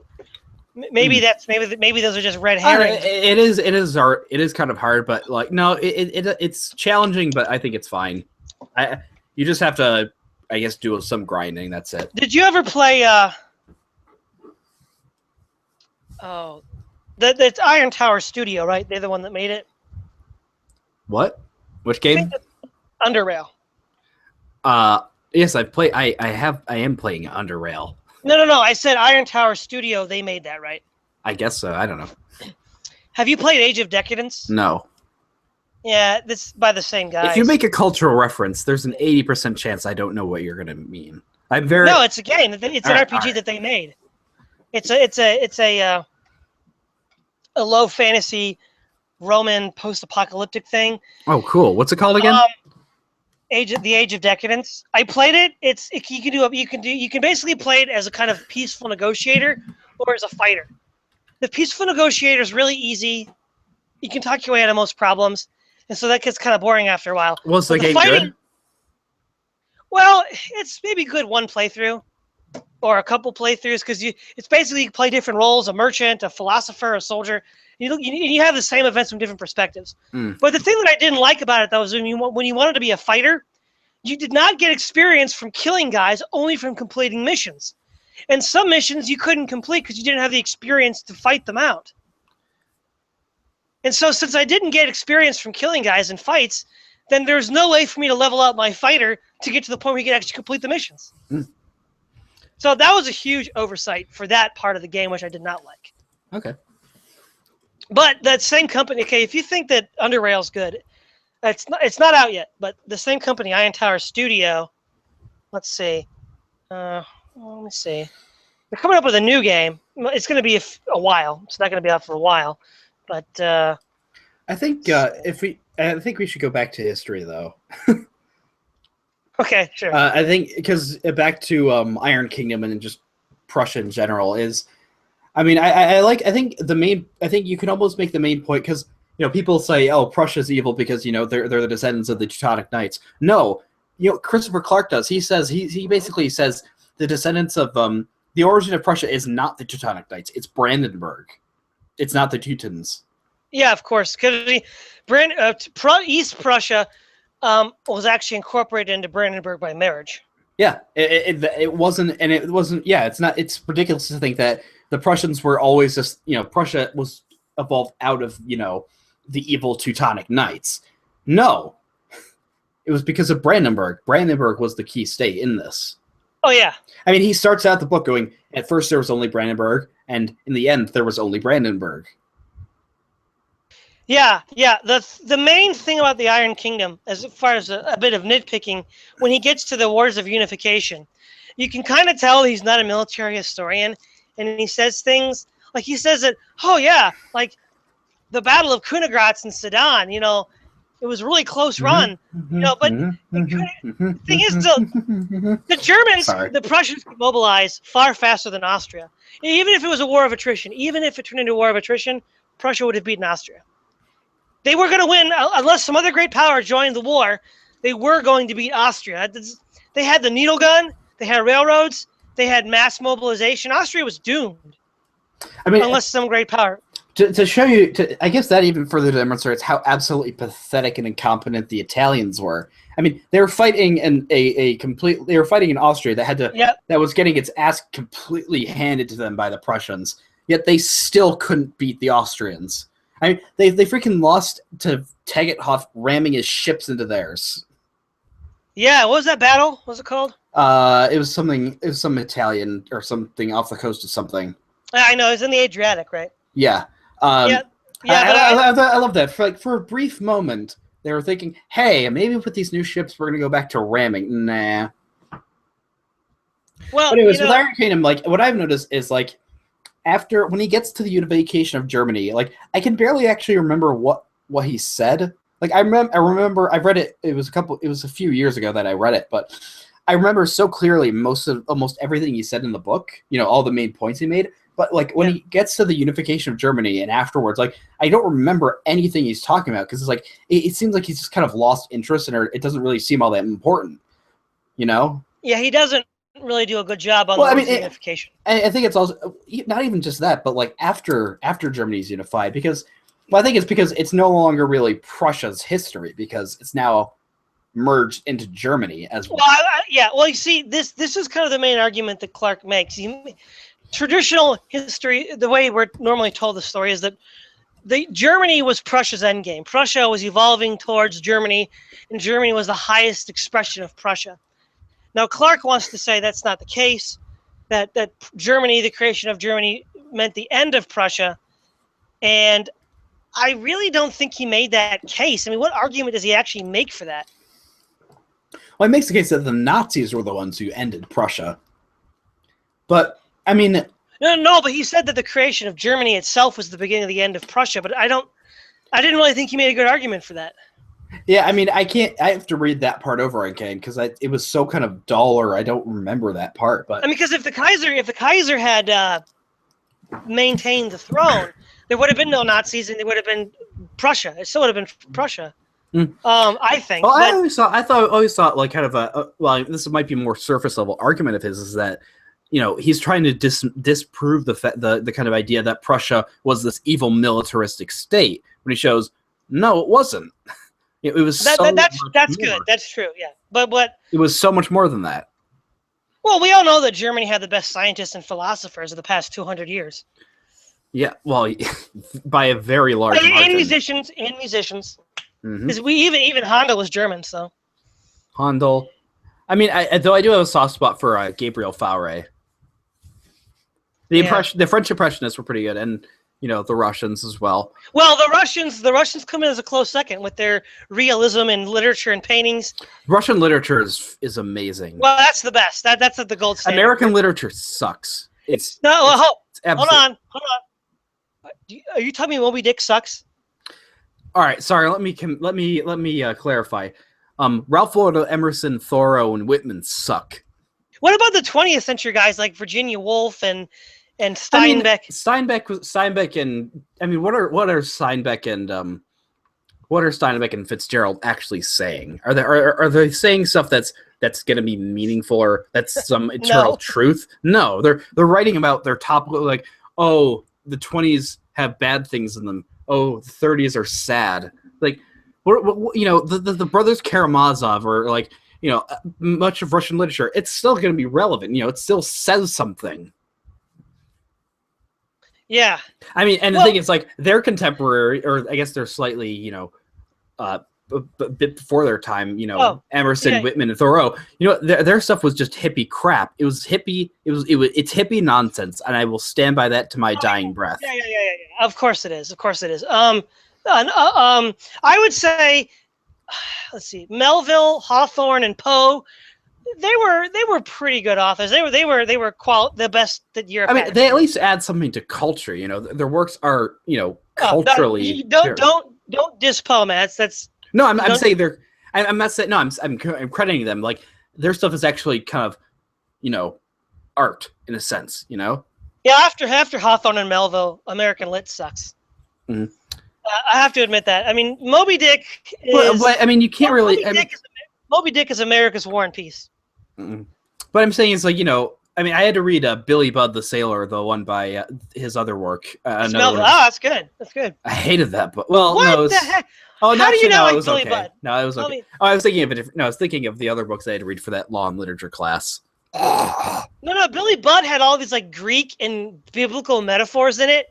It was great trying to read like the critical theorists try and talk about it, saying, "Oh, Billy Budd actually had a romantic attachment to his to the guy he eventually killed." I'm like, what? I hate those people. The critical. I love this. Like when I took a literature course a couple of years ago. It's like saying. What I got like one of our textbooks was on critical theory, and I'm just thinking like there is no value to any of this. It's like this is just political bias. There's no, it's like deconstructionist, post-colonial, African, and LGBT, and fucking Marxist feminists. Oh yeah, like, Is there any value to reading this? No, of course not. I remember one time. It's like you know what you do with critical theory. You're forcibly taking a bias of somebody else and making it so you have to read everything in that bias. Have you? Lo and behold, you come to those conclusions. What? Have you read The Merchant of Venice? Yeah. So yeah, Antonio and Bassanio are gay lovers, bro. Like that person needs to be shot. Who came up with that? Yeah. Antonio was one of my favorite Shakespearean characters. To even consider him to be homosexual is just beyond the pale. I always think Shakespeare's comedies I love them much better than his tragedies. No, you can't say that. That's shut your mouth, man. Shut your mouth. What? His tragedies are the best. I mean, Titus Andronicus, Coriolanus, Julius Caesar. Oh, I'm talking about Midsummer Night's Dream, though. I love that. Oh, it was okay. I read that a while ago. There's sex in it. a guy turns into a donkey. Oh my gosh. Oh no, but no, we did have to read we did read the Winter's Tale, but that's not a comedy. That's one of his romances. The Winter's Tale, a guy gets killed by a bear. Isn't that awesome or what? Well, a guy gets killed by a bear in Macbeth too in the beginning. I always at the end, rather. Sorry. I always get confused between Hamlet and Macbeth. Which one's in Denmark? Which one's in Scotland? Oh, Hamlet's in Denmark, and Macbeth is in Scotland. Yeah. No, but the best Shakespeare of the histories. Come on, tell me you've seen Henry V. Come on, tell me you've seen it. I think I have. Kenneth Branagh, right? Oh, Band of Brothers. Oh yes. Yes, we have No Nobis Domine. Yeah, yeah. That's one of the best. That's amazing. I thought we were talking about Henry VIII. So I'm like, he never wrote about Henry VIII. Yes, he did. Henry VIII? Yes, he did. Wasn't he? No. Oh wait, no. Yeah. He could have. Yeah, he did, but that's not the one I'm thinking of. His history, like sextilogy, because there were 6 of them. Richard II, Henry IV, V, and VI, and Richard III. Oh man, Richard III was good too. Well, they're all. Have you read his histories? No. You got to read them all. Okay. Read them all back to back. I don't understand. But the thing is, I don't know how to read though. See, that's the big problem. I'm illiterate. Well, then listen to them. Listen to them, man. That's how I got through. That's how I got through. What was the one I read this year? It was it's one about being a cuck. It's the one where it takes place in Vienna, and it's a guy dresses up like Batman. What is it? What? You're not talking about Shakespeare anymore, are you? No, there's a Shakespeare work. I can't remember what it is. It takes place in Vienna, and it's I cannot. What's the name of it? Never mind. But no, it's it ends with a guy becoming a. Was it Measure for Measure? Yes. Measure for Measure, where the Duke of Vienna becomes Batman. What? It's a joke. It's he hides in a disguise and runs around trying to. I just do that so I can enjoy it more, but I did listen to that. Yeah, I'll listen to more of them. Yeah, well, I haven't done much of the comedy. The only comedies I love Merchant of Venice. It's one of the best. I did like that one. But what was the other one I did? I did the one where the guys get mixed up with identities. I forget the name of that one. They have the mixed up identities. Remember, they don't know. They get, what's it called? Okay, hold on a second. But then there's that one where their identities get mixed up.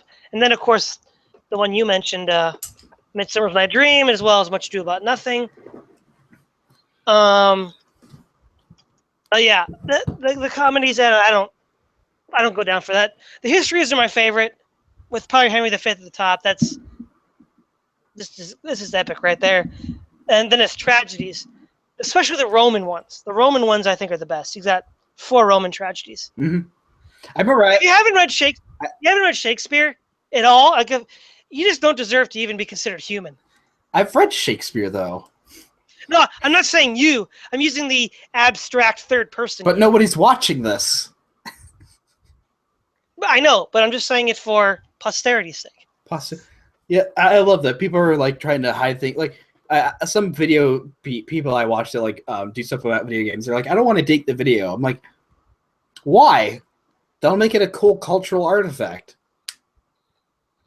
But anyways, in the book I'm gonna write about like because like if you want a little more details on it. So like, what did you think? Oh, were you there to hear my pitch for a book?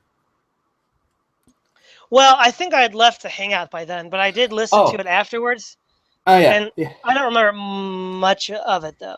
It's basically I want to create one where it's the basic setting is because of like a massive oil shortage and because of all these traumatic events in the mid 20th century, the UN essentially takes over control of the world and becomes a one world government. And in the meantime, people begin exploring space and they just create a wormhole.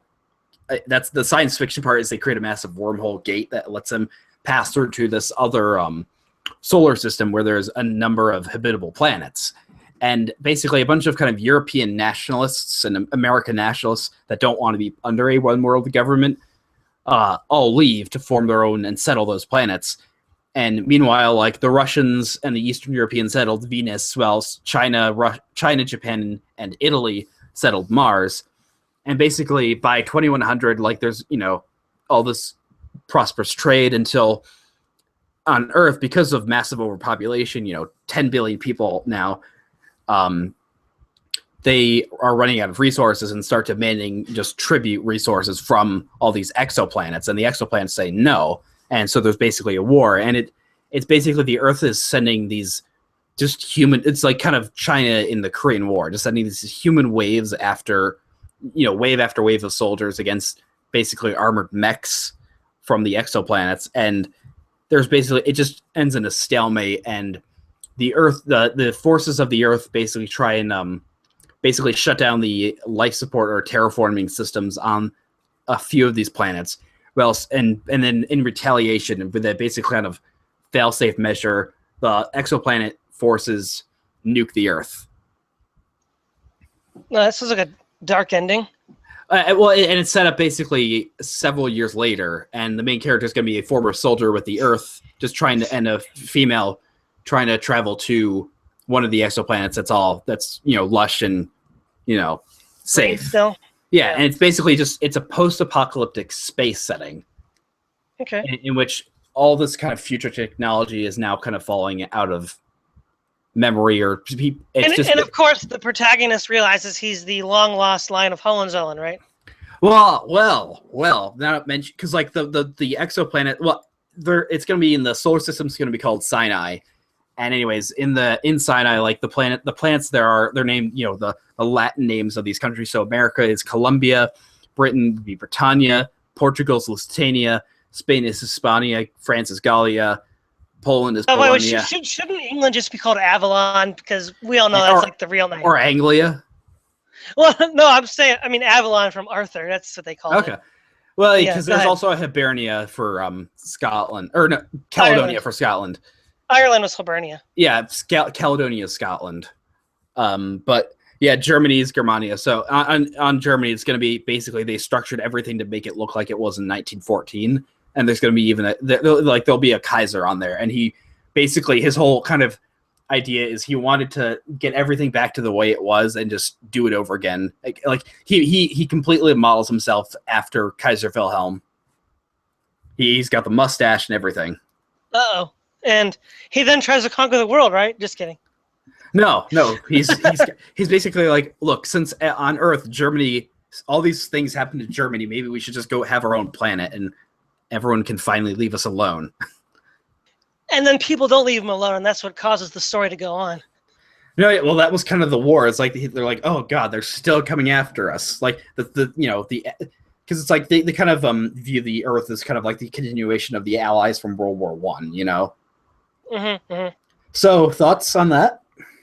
That could be interesting. A lot of stories really stand or fall on how you flesh in the details. Yeah, I know. Yeah, so what I'm saying is, though, if you flesh in the details that's just basically the setting. But yeah, it's more just like kind of a journey through. It'll be kind of like a mix of like some Depression era novel and Hitchhiker's Guide to the Galaxy. Uh-oh. Have you what do you think of the God Emperor of the Imperium? Donald Trump? No, the real God Emperor. I don't know. You've never heard of Warhammer 40K? No, I've played. I've been playing Dawn of War 2. Oh yeah, did you? Okay, I just recently I've been. I like the Tau. They're not in Dawn of War 2. I know. I'm just thinking in the wider universe. Yeah, the Tau are awesome. They had them in the original Dawn of War. They were my favorite race. Mm-hmm. They're amazing. But over the past couple of months, a buddy and I have been playing through the campaigns on Primarch difficulty. We played through the Tyranids. We just killed Ulker, the Chaos Demon, and now we're on Retribution. It's awesome. Yeah, I mean, no, Warhammer 40K, I think is a very. I like how kind of unabashedly kind of un-PC it is. Like it's so un-PC. It's amazing. You literally have like the good guys are these. Are these space, Crusader Romans? They're full authority. Yeah, they're full. They got commissars, Yeah. God, you know what's weird is I mean we're all you're a Christian, right? Yeah. Yeah. What denomination? Anabaptist. Okay. Yeah. I'm Presbyterian, but I go to a good church. I was Baptist, and I love that. I want to go back to that. But anyways, hey, we're the Christians everyone wanted to kill. Well, yeah, everybody hates adult baptism because it's the true thing. Yeah. But anyways, Well, real quick before you go on, I want to quickly go back to authors. One of the most overrated and terrible American authors is Flannery O'Connor. I have no idea why she's so popular. Well, I haven't heard of her. Well, I mean, within Christian circles, Flannery O'Connor is usually pretty well known.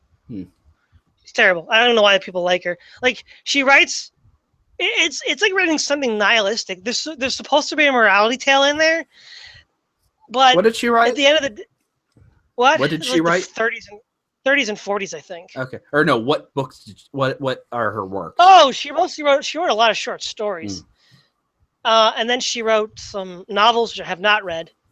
But I read the 2 short stories that were the most recommended. They said those are her best, and I thought, well, okay, these suck. The rest of them can't be that good either.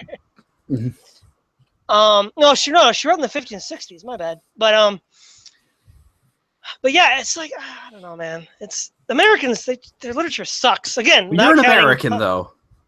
Well, I know, not counting Melville, Hawthorne, and Poe. Oh, and of course, the Sage of Arkham, H.P. Lovecraft. Okay, yes. Tell me, you're going to vote for Cthulhu this year, right? Well, isn't that just Hillary Clinton? Well, no, Cthulhu has better policies than her, and he's less corrupt. Oh, he does. Well, the thing is, I'm surprised we haven't actually seen a Cthulhu Trump meme yet. That'd be awesome. Are you going to vote? Are you going to vote this year? No, I don't vote. No. I honestly wish I could. Because you're a monarchist, right? You're a good monarchist. No. What? No. I'm a good Republican. Read 1 Samuel 8. Okay. Wait, I thought you liked the Kaiser though. I do. See, I like monarchy aesthetically, especially the Kaiser. The pomp and ceremony is very aesthetically pleasing, but from a pragmatic perspective, I'm generally not pro-monarchist. Oh, that's where we differ then, I suppose. I mean, well, you do know the king was a curse, right? The what? Oh yeah, I know that. Okay, well yeah, but the thing is, Imperial Germany was not Israel. Imperial Germany was not ancient Israel.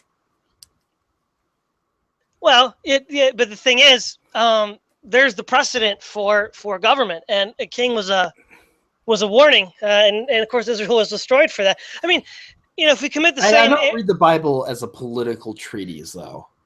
Hey, didn't Benjamin bring that up? Didn't he say in the Book of Mormon, whenever people gone for kings, they ended up getting destroyed? Well, he was kings, or no. In that last hangout, oh no, it was one that I wasn't in. It was the first one, the intro one. Yeah, I think Benjamin McLean was saying that with monarchies in the Book of Mormon, whenever they would go to a monarchy or for a king, they'd get destroyed for it. So I'm like, but basically, is it who commits genocides, kings or democratic governments? Well, I didn't say democratic governments. I said republics. I'm talking like Greece and Rome. How about we meet halfway in noble republic? Come on, you want to. Oh, you mean like Poland in like the 17th century? Yeah, sure. Or like Novgorod circa 1200. Or Venice. I would love to see like a world just created of city-states. Like how just imagine if we just had like 1,000 Singapores. It would be interesting. I recently just got a new Twitter follower and it says like liberal, atheist, LGBT, anti-SJW, and I cringed. Like I can't stand these people. Like the people that are like, I mean, the people that follow mainly Sargon and everybody else. That liberals. As they say on TRS, they're oven worthy. On the what? On TRS? Yeah, the Right Stuff Biz. Oh no. Oh. Yeah, there's some alt-right guys. You probably don't know them, but they're pretty hilarious. I'm not on the alt-right. I've apparently been. What pill do we take then? If we're traditionalists, what pill do we all take? Well, the golden pill or the golden pill? No, that sounds like Wizard of Oz. I don't think we want to do that. Oh, okay. How about the silver pill or the The iron pill, no. No. Here we go. The lead pill. Because if you remember in The Merchant of Venice, when Bassanio tried to win the hand of Portia, he had to guess the lead in the lead box. Mm. Remember, gold and silver were also two choices, but they were the wrong one. Okay. Well, Do you remember that? Remember that? I think a lead pill would kill us, though. Well, so would silver, though. Well, no, it wouldn't. No, actually, it wouldn't. No, it wouldn't. It makes it. Hey, I love the. Okay, I love those medieval remedies. Yeah, or hey, drink this mercury. It'll make you live forever. Okay. Let me just put it this way: it may not biologically make sense, but it aesthetically and philosophically makes sense. All right, the lead pill. It seems dull, though. That's the point. Okay. That's the point. I mean, to win the hand of Portia, you had to go for the less obvious. Instead of gold or silver, you had to go for lead. What? Yeah. Okay. Fine. The lead pill, then. But I mean, yeah, the alt-right is funny. I mean, I browse Poll a lot because the thing is, no, Poll. They make you laugh. They're great for memes. They're bad for any discussion. They're great for memes. Yeah. I love those like anarcho-capitalist memes where it's like when you fire a rocket launcher at your warlord because their noise party is too loud, and you you harvest the organs of your 5-year-old child prostitutes. It's like, Jesus. Oh heaven! Well, that's what libertarians would do, though. That's the ANCAPs, but I know, but that's what they'd probably do. That's what libertarianism is evil. Of course, it's evil. No, traditionalism. Traditionalism is the only way to go. I mean, what is a traditionalist economic policy? What guilds should we have? Yes, totally. Totally, I would love guilds. That would be amazing. Guilds. I mean, you have to, when you realize that all the great works of art were built by guild masons, you kind of have to be like, it's not really so bad, is it? No. And when you have to realize, like, I also I've been reading this book on it's called The Romantic Revolution. It's about, the Romanticism period. And it's like, a lot of these people like Wordsworth or Goethe, they were kind of assholes. Like, a lot of these kind of, composers and artists and writers, they have this extreme, just kind of utter disdain for the middle class, like, and the lower classes as well. Like, and the upper classes that were their former patrons. Like, they utterly hated everybody. But oh yeah, I mean, they were still brilliant, but they were extremely kind of spiteful. But the thing is, like, there's this lovely kind of, I can't remember exactly who it was, but they talked about how, he said, because during this kind of period, the late 1700s, early 1800s was when it shifted from them receiving money from a patron to just kind of going public or just getting their money on their own. And it's like, this one guy like wrote this lovely kind of like brilliant and bold essay about how I will never take money from a patron ever again. And then he goes back to his patron. But no, yeah, they should bring back that should have, like, rich people should commission art again. But look at this modern abstract art is just degenerate. Well, democratic art is degenerate. Yes. Because the people that pay for it are the mob, and the mob doesn't have any taste. Well, what happened with art over the past 100 years is was the split between avant-garde and mass culture. Like it's the difference between the Kansas Soup by Warhol and the just things that kind of look nice versus things that just don't represent anything. Like Juanica. Mm-hmm. Or just hey, I have this pile of excrement. It's art. If you don't say so, you're racist. And sexist and homophobic. And transphobic. That's transphobic for not saying transphobic. Well, you're everything. But, we don't have time for all that, right? Yes. By the way, I think one of the most... Okay, one of the most interesting themes of a video game that I think really gets at the root of a certain historical problem is, have you ever played Red Alert? Which one? Westwood, both of them. The first. Oh no, I've played Red Alert 3. That doesn't Command and count. Conquer? Yeah, that doesn't count. It's got to be 1 or 2. No, I'm doing a on my gaming channel. I'm doing a let's play with my friend though of Red Alert 3. Well, you see, one of the things about Red Alert 1 that is I so know amazing the story though. I know the story of it. The premise, right? Einstein builds a time machine. Goes back. Yeah, no, Chronosphere. I've read that. Get rid of Hitler, and then he ends up making it worse by letting Stalin. See, I know that's brilliant. Well, look, why don't these freaking stupid neocons figure that out? Okay, you get rid of Hitler, then what? Stalin takes over Europe. You happy now? Exactly. You happy? And the thing that I love is in Red Alert, the good guys are the Germans. Yeah. Von. Like it's what's the general's name? Von Essling. Yeah, Essling. Von Essling. And a Greek dude, guy. it's like perfect. Yeah, it's like essentially that's what would have happened if the Nazis never arisen, because it would have been great. You would have been World War II would have been the Soviets versus France, Britain, Germany, Italy, everyone else in Europe, Japan, and the United States. I wonder who's going to win. Well, probably what would have happened is if there had been no Nazis, the Weimar Republic would never have remilitarized and Stalin would have raffle stomp Europe. I don't know. I don't think he would have been able to take over. I don't think he would have been able to match everybody in Europe. Like it would have effectively been a war of the Soviet Union versus everyone in Europe. Yeah, but you do know only 2 armies counted, the French and the German. Yeah. And the French army sucked, as we saw in 1940. Well, and there wouldn't have been a German army because Weimar would have been hampered by Versailles. Well, that's actually that's a mod for Darkest Hour. It's called A Democratic Germany, where Hitler doesn't rise, and basically you kind of play favors with favors with the French for some land back and to be able to remilitarize in exchange for kind of protecting against the Soviets. Because I think that could have happened if Hitler is eliminated. If they start seeing the Soviet threat, they might say, "Okay, Germany, you can have an army now." No, but the thing is, they didn't see the Soviet threat in the real world. Why would they see it? I guess. I mean, that's the problem. The people in the West were stupid. They didn't see the Soviet threat. They just saw the Nazi threat. I mean, who was worse, though, the Nazis or the Soviets? Well, the Soviets. Stalin had already killed like 20 million people when Hitler took power. Mm-hmm. Like, when Hitler took power in 1933, Stalin had already killed like 20 million people. Yep. So I don't know. Look, here's, as distasteful as it sounds, if Hitler didn't remilitarize Germany, there would have been no military in Europe that could have stood up to Stalin. What do you think would have happened then? Stalin would have conquered most of Europe, and England would have been isolated and maybe even invaded. I mean, once all of Europe's conquered by the communists, you're kind of screwed.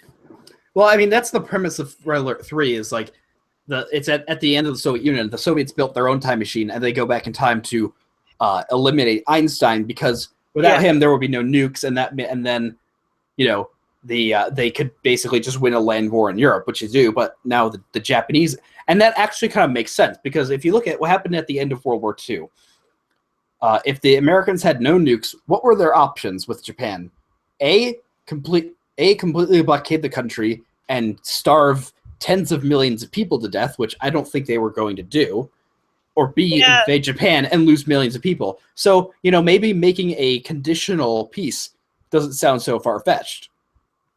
Well, again, there wouldn't have been a war with Japan in all likelihood if there hadn't been a Hitler in the war in Europe. Things would have been radically different at that point. The Japanese wouldn't have been so kind of...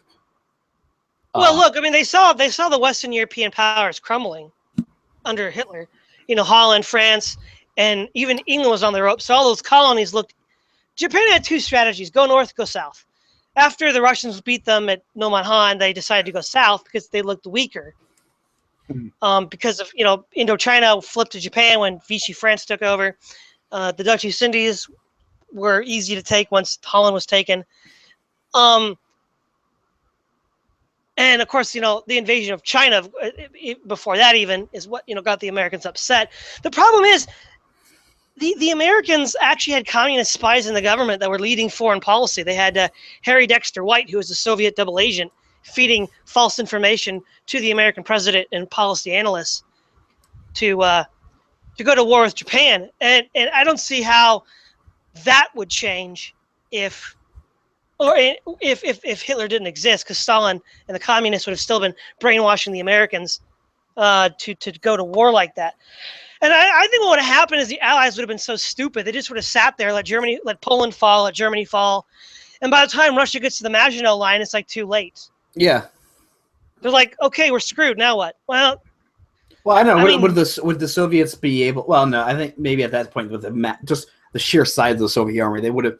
Also, the Soviets wouldn't really care how well defended the Maginot Line. Have you ever read the book that read Napoleon?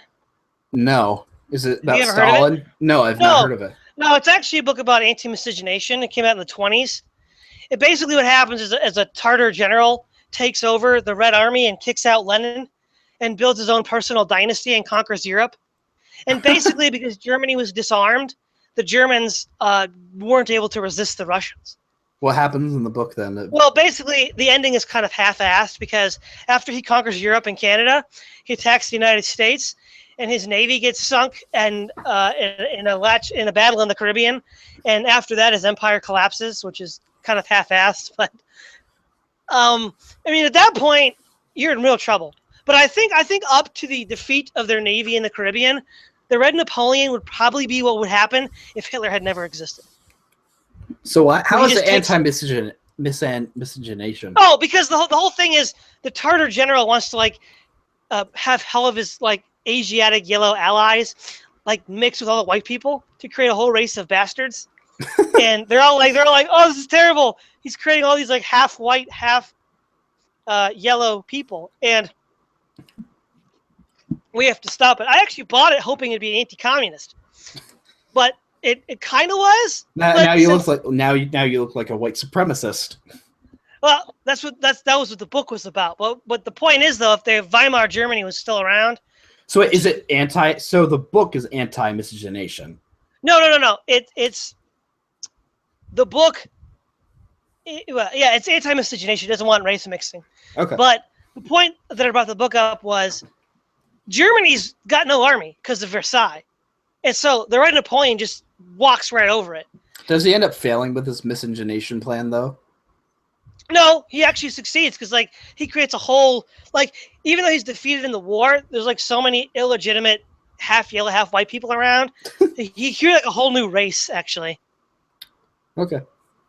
No, but that's the point. I mean, if you don't, there's no alternative. I mean, you can turn you beat Hitler at I don't know Rhineland or or Munich, whatever. Okay, fine. Who stopped Stalin? The West didn't care. I mean, the West let Stalin take over Poland and the Baltic states and invade Finland. They didn't do anything. They let him commit ethnic cleansing against Germans. Yeah, exactly. They didn't care. So if there's no Hitler and Germany doesn't rearm because the Weimar government was kind of wimpy. Mm-hmm. I mean, can you imagine if he'd invaded Weimar Germany? What would they have? They have no tanks because of the treaty. They'd have no air force or a very small one. And he just raffle stomp them, not because he's the Germans don't have any weapons; they're not allowed to. Okay. And so Hitler, Stalin just, but that's what Red Alert's slightly different, because of course it's in the 1950s, and Stalin has rocket launchers now, but it's very close to what would have happened, I think, had Hitler been taken out. Yeah, you end up winning though as the Allies in that game. You do win, and I think love apparently. So the result of that is they get a Romanov and say, "You're the president now. Do whatever you want." Yeah. Well, the reason why Red Alert it works out is because Stalin doesn't invade in the 30s. He waits another 20 years, which gives everybody a chance to patch things up. I think in real life, if that had happened, he wouldn't have waited 20 more years. He was already ready to go. I mean, arguably, they were actually worse off after the 1930s, after the purge, anyway. Well, they were worse off, but still, the French army sucked. Yeah. Well, and also the Russians' army was so massive. And if there's no Hitler, there's no German army. Yeah. But so there's no tanks, no fighters. But no, anyways, that's the thing that I do actually kind of like. I do like Red Alert 3. I do like that game. But yeah, Red Alert. But I just love the theme. You get rid of Hitler and you get Stalin taking over Europe, and it's even worse. That is pretty ballsy, isn't it? That is for them to say that. Did you imagine that today? No. They would figure out some way to make it just make it terrible. Well, the other thing that's kind of ballsy is how in Command and Conquer Generals 0 Hour, the United States loses to the terrorists. Cool. Yeah, it does. there's three campaigns. There's the U.S. campaign, which is first. Then there's the GLA campaign, where the GLA successfully carries off a terrorist attack on U.S. GLA? soil. Global Liberation Army. Okay. What's their ideology? They're the Islamic Caliphate type stuff. Really? Terrorists. Yeah. And so they successfully perform a terrorist attack on U.S. soil, which causes the United States to leave the Middle East. Oh, and I'm like, what the heck? You just put that into like those guys are right. Command and Conquer are pretty ballsy, man. I mean, Red Alert 3 has just really racist depictions of the Japanese are just all the kind of stereotypes. Oh, I love honor, and they like have the thing that doesn't make sense in that game. Somehow Japan owns Hawaii. I don't know how that happened, but because like there's a mission where you have to defend Pearl Harbor against an American attack, but the missions of that game are kind of almost nonsensical for the like when you play. I mean, it's still amazing. Like when you play as the Japanese, you get at some levels you get to control a giant robot and just stomp around Odessa and Moscow, destroying everything. Did you? George Takei is the Emperor of Japan. You really have to play the original Red Alert, Red Alert 2. Yeah. Those two are just they're going to be a little dated, so they're going to be a little hard to play in that sense. But huge nostalgia, and it's just the movies, the in-game movies for Red Alert 2 are absolutely hilarious. I think that was them doing the best with the technology they had, because having them giving them like cutscenes with that, that was like late 90s, right? Yeah. Yeah, I don't think any CG cutscenes would have looked that good, No, like how much? I mean, just the love, how much more realism it adds to how much more immersion it adds when you have real people talking to you, Oh yeah, totally. What else? Just hold on a sec. I have to stop for one. I'll be back in a sec. Sure.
All right, I'm back.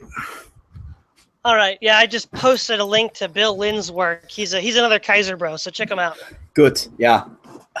I mean, I what's interesting? I also have another thing reading. I found it online. Is in 1898, the Kaiser made a pilgrimage to Palestine, to Jerusalem, officially on terms, both to kind of to strengthen ties with the Ottomans, and also kind of officially to kind of sanction some Christian sites in the Holy Land.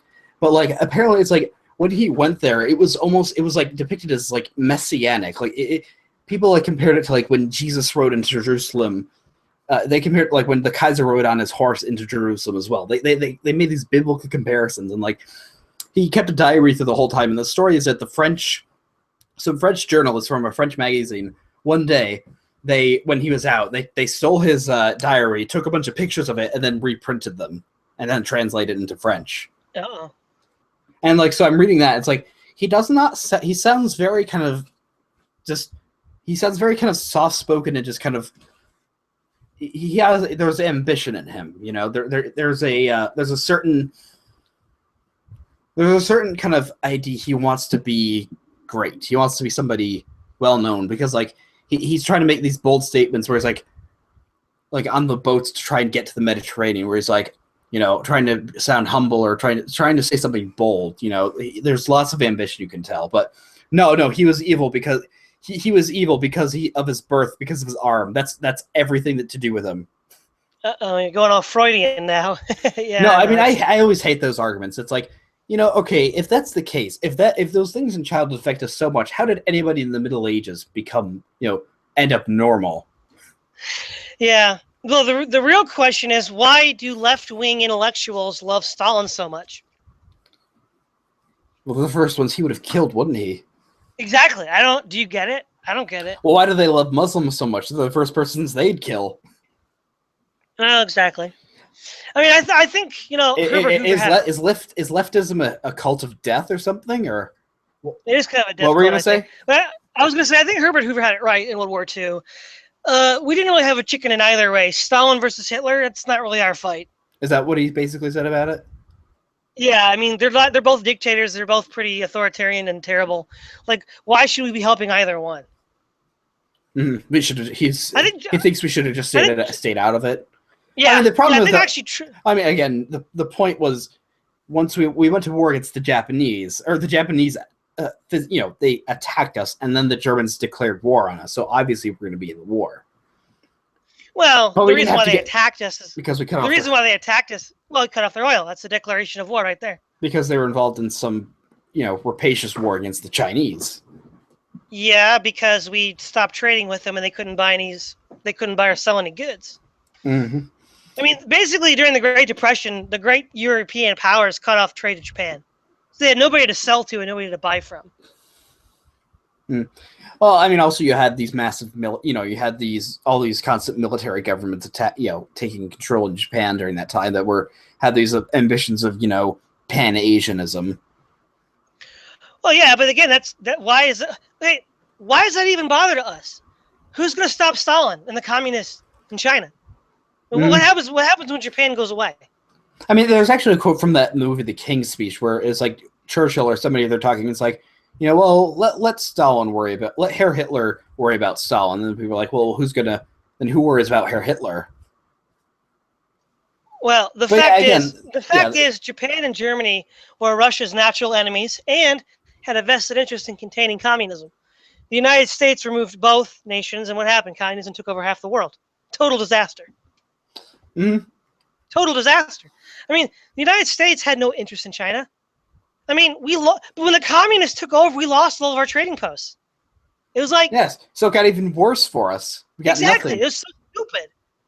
And there were people like William, not the English Prime Minister, but the historian William Chamberlain. He predicted that if China, it wasn't even not only him, the U.S. Foreign policy analyst Nicholas Spikeman. He said that if the United States destroys Germany and Japan, China and Eastern Europe will go to the communists. And this was like in 1943. He wrote this, and then Chamberlain wrote it basically the same thing, 10 years earlier, and nobody listened. And okay, great. Now the communists own China. Well, who's better, the Japanese or the communists? Mm-hmm. Well, I mean, again, the hyped fear was that the Japanese will then come after us. No. Well, see, actually, that was all fabricated by the Soviets. They created a forged document called the Tanaka Memorial, and they fed it to their agent, Harry Dexter White. And then Harry Dexter White fed it to the State Department. And it's since been revealed to be a forgery. And it should have been known at the time to be a forgery because Tanaka, who was a Japanese foreign minister, was not foreign minister at the date given for the document.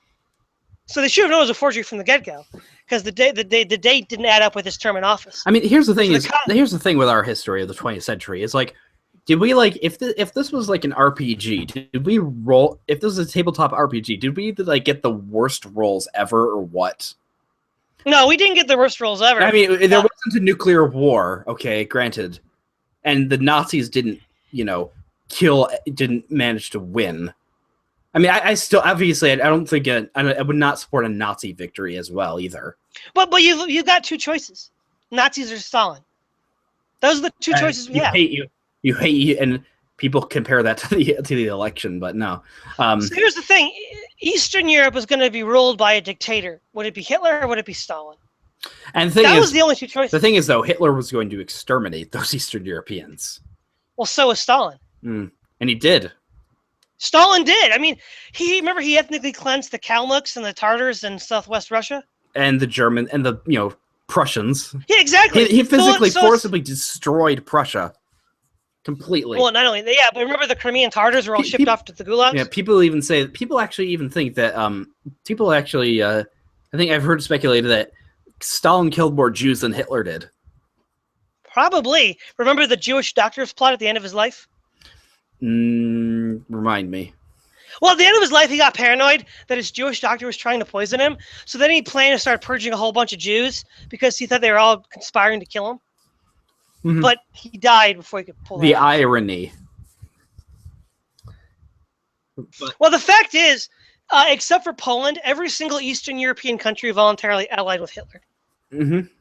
Yeah, the Romanians, the Bulgarians, the Slovaks, and everyone. You had tens of thousands of Western and Northern Europeans, also the Wallonians, the foreign SS division. The foreign SS division. Most SS weren't even German. Yeah, it was it was this fight to. It was all why was because they were trying to fight communism. They wanted communism to.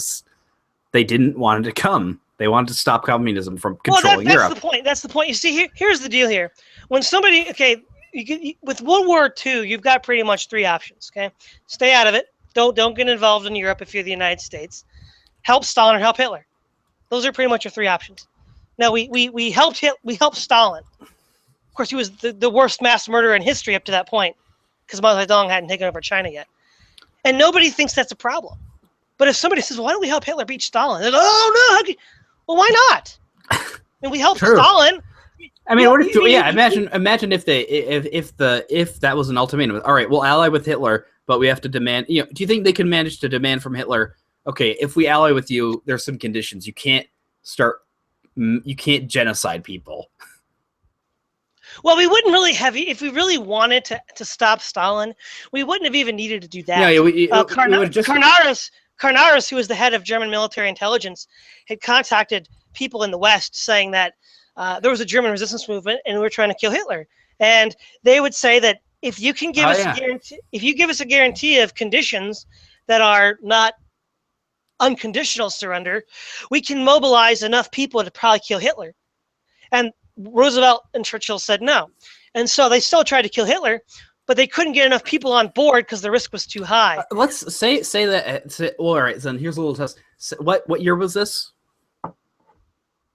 Well, the first contact that I think was in 1942 between German resistance. 43. All right, so had that succeeded, what do you think? What were the Allies going to do then if Hitler had been killed?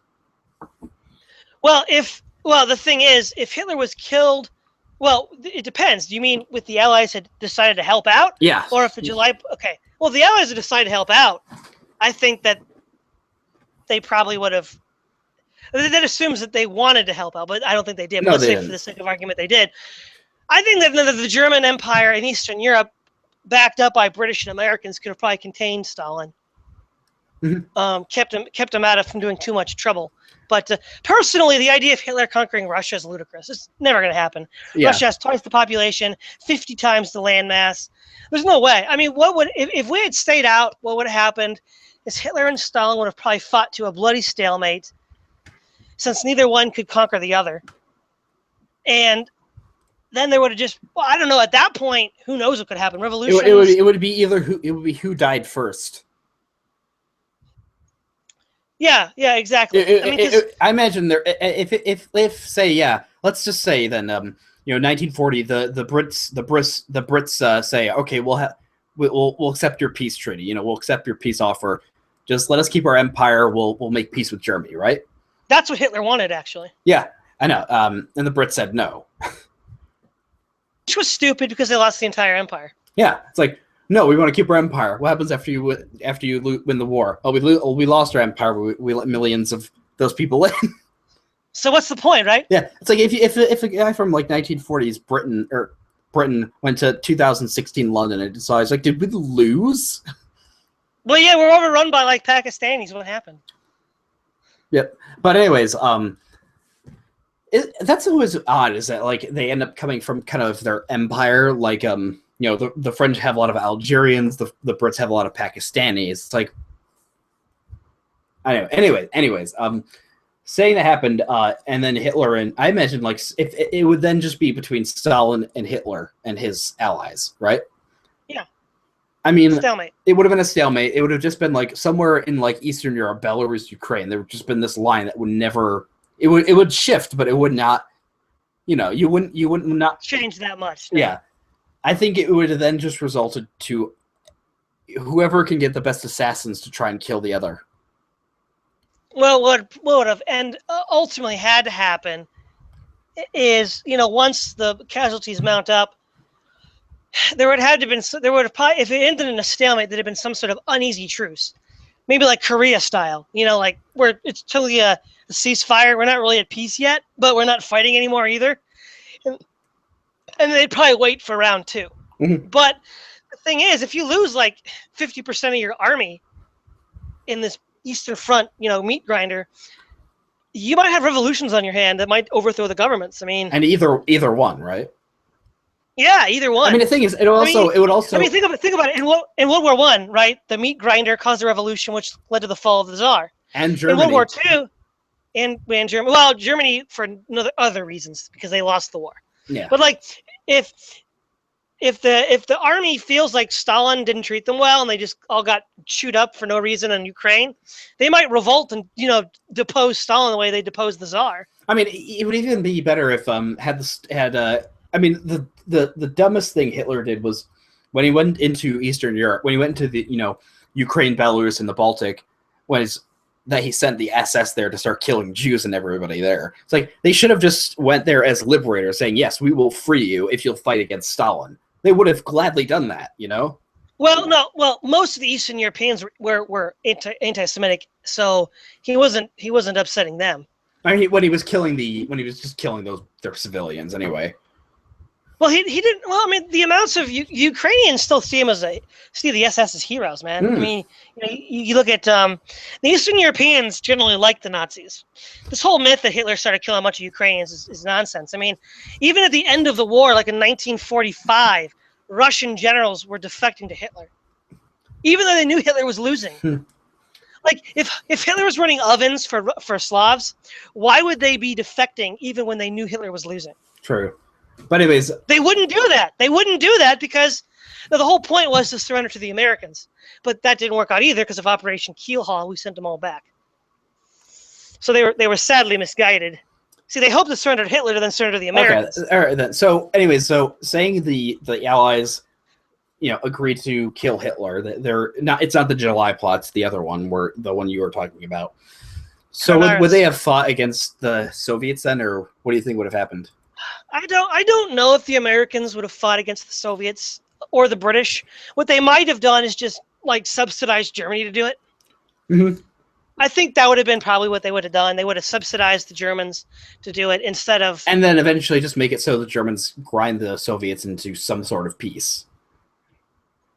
Something like that. Mm. But I mean, let's face it. I mean, people have like these fairy tale stories about like, a Hitler Europe if he quote unquote wins. But okay, how is that worse than what happened where Stalin and the communists in China and in Eastern Europe killed like tens of millions of people?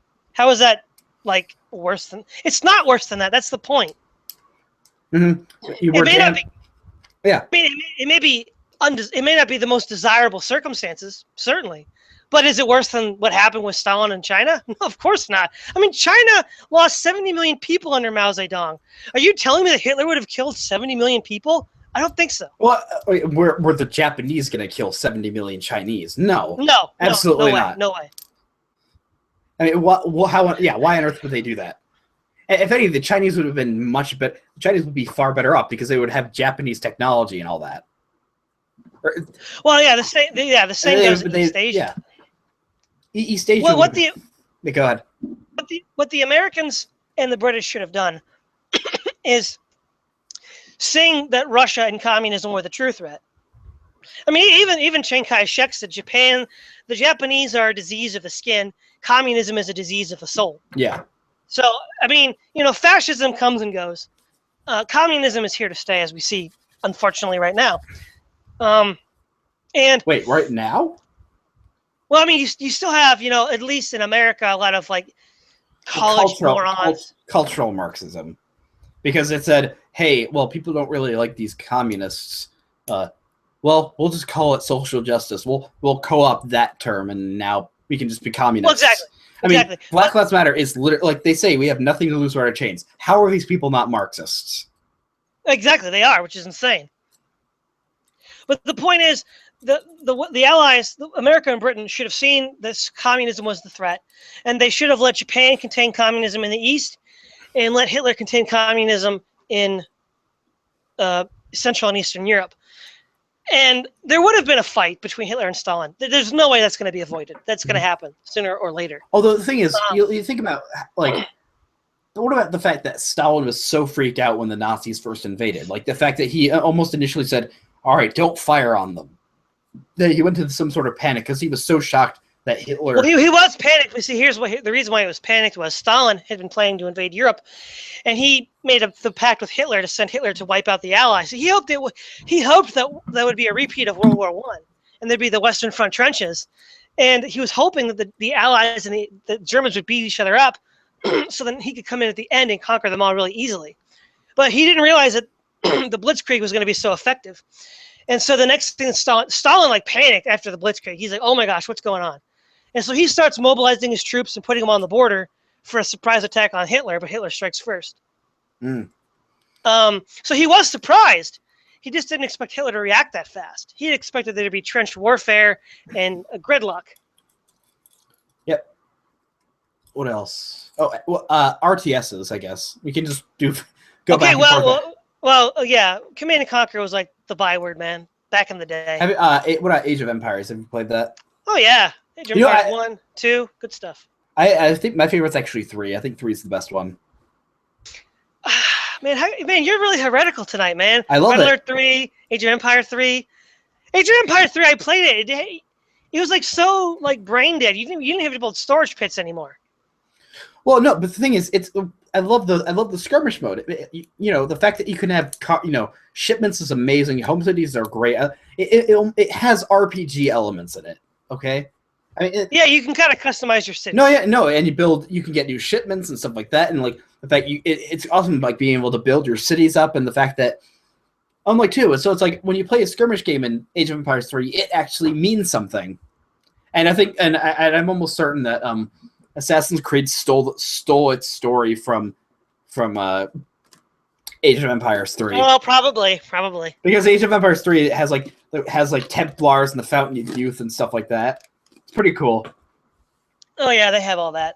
Age of Empires is a classic. But the thing I don't get though is like when you play Age of Empires 3 and you play as the English or the British, when they talk, they're saying words, but they don't make sense. They still say like "Ewal" or "Emenis." They're not speaking English. I don't know why. Wow, that's weird. Even like the Germans will be like saying "Yeah," or But the best faction in that game is the Russians. The Russians are the best because they get like you build units in bulk and you get like a 10% discount on them. You get discounts. So and like you can basically get shipments and cards to make training so fast you can literally build musketeers instantly without cheating. Hey, speaking of classic computer games, did you ever play the Hasbro 1998 Risk PC game? Yes. That was the best. Yes. Oh, wait. Ultimate Risk. Remember that? The generals, the forts? No, I don't remember that one. What? Wait, whoa. You didn't play with the generals and the forts? No. Oh, you missed out. I think I still have it somewhere, but yeah. So wait, you never played that version of the game? You just played the regular Risk? Yeah, I think so. Oh, you missed out. See, what happens is you give your armies generals, and they go from a 1 to 4. 4 is if you take a capital city, then you get to level 4, which improves your odds of winning. But basically, you have battle cards. And then the other guys have battle cards. If you don't have a general, you don't have very many battle cards. The higher level your general, the more battle cards you get. And so you have to like play a battle card. The other guy, the AI plays a battle card. And then other factors are calculated in, and then you see who wins the battle. There's no dice. So, that sounds awesome. It was. Like you could build forts that would slow down the enemy. You could you had capitals you had to So capture. it's not done with dice. So it's done with cards. No dice. How does the combat then work? Well, I don't know. There has to be an algorithm, but I don't know what it is. But basically, I play a card, you play a card, and depending on the size of our army, the level of our generals, the terrain, and the cards we played, it decides who wins. That game did look cool. I always loved, like, back then when it was so kind of quaint and cool, like seeing how when it would zoom in onto like the little territory. Yeah. How about did you ever play Axis and Allies, the Hasbro Axis and Allies? The board game or the computer game? Both. I have the board game. I played it once. I played it with a bunch of friends, and we immediately stopped. We immediately started breaking the rules. Where one of my friend, the guy that I was playing as the Soviets, the guy who was playing as Britain, immediately, like on the first turn of the game, broke the alliance with the Allies and allied with the Germans. What? And so then I had to start making discussions with the Japanese. I'm like, this is not how the game is played at all. Uh-oh. Sounds like you need maybe better people to play with. But No, it was way more fun. it's kind of like there's no fixed alliances. You just kind of negotiate with each other. That's infinitely more fun. Did you yeah, but let's see. I'm trying to think that's the. Oh, did you ever play Homeworld? No. Another classic game. Have you ever played Company? Oh, did you ever play Company of Heroes? No, I know of it. The first one's they're good. I love those games. It was awesome how the terrain was like fully destructible, or like you could like if you fired like one of your howitzers or one of your guns onto a spot of like ground, it would keep making these dents. So eventually, if you waited like long enough, there would just be this gigantic pit in the ground. Oh my, yeah. Yeah, no, I didn't play much of that. How about Battle for Middle Earth? Best RTS ever. The first one? Isengard was too overpowered, though, wasn't it? Well, and Gondor kind of was, too. I mean, the problem was when you were playing as Mordor, it just becomes an artillery attrition between you and Gondor, because who can build the most catapults and fire them at each other? Well, actually, Mordor is actually pretty good if you use your trolls right. Mm-hmm. That's what I kept trying to do, is just like level them up. But I have to say, my favorite unit, my favorite is the Men of the East, the Men of Rune. But the thing is, when you're playing as Isengard, you have these gigantic, when you make your formed units, you have these gigantic, you have these very large battalions of, or groups of, you get like one merger of pikes and crossbows. Yeah, crossbows. You're invincible. What is anyone going to do to you? Catapults. Yeah, kill. Well, wargs. You have wargs to deal with them. Well, if Mordor has its catapults protected by Men of the East, then that game is awesome. No, what I used to love to do though was I would get the Gondor swordsmen and Gondor archers and like combine them, and then I'd maybe get not the Tower Guard. Well, no, because the Tower Guard come too late. You have to upgrade the barracks. By the time I get my PopCap filled up, I can't get any more Tower Guard. And then I get like a couple knights to chase down catapults whenever Mordor shows up. But yeah, that was a great game. I played that a ton back in the day. It was so fun. Yeah, I still have it on CD. But also, how about Star Wars Empire at War?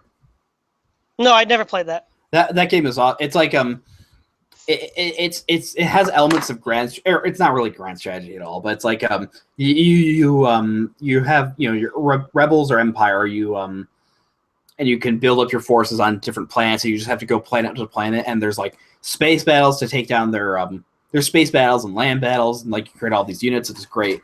The best mod though for it is Republic at War. You can play as it's the Clone War, so I love playing as the Confederacy and winning. Like what's weird is the Confederate flag in Star Wars looks very much like the Bonnie Blue flag of the South. Oh! Speaking of Confederacy and Confederate flags, do you ever play StarCraft? No, I'm not Korean. Well, I played the original and then the Brood Wars. It had one. I didn't really play much of the reboot that they did StarCraft 2. But StarCraft 1 had a great campaign. I didn't play. I just played the campaign through. Though it had some mechanical issues of a game that was from the early 90s or mid 90s. It wasn't designed too well, but okay. What else? Yeah. Wait, you said you're playing Warhammer, the campaign? Dawn of War 2? Yeah.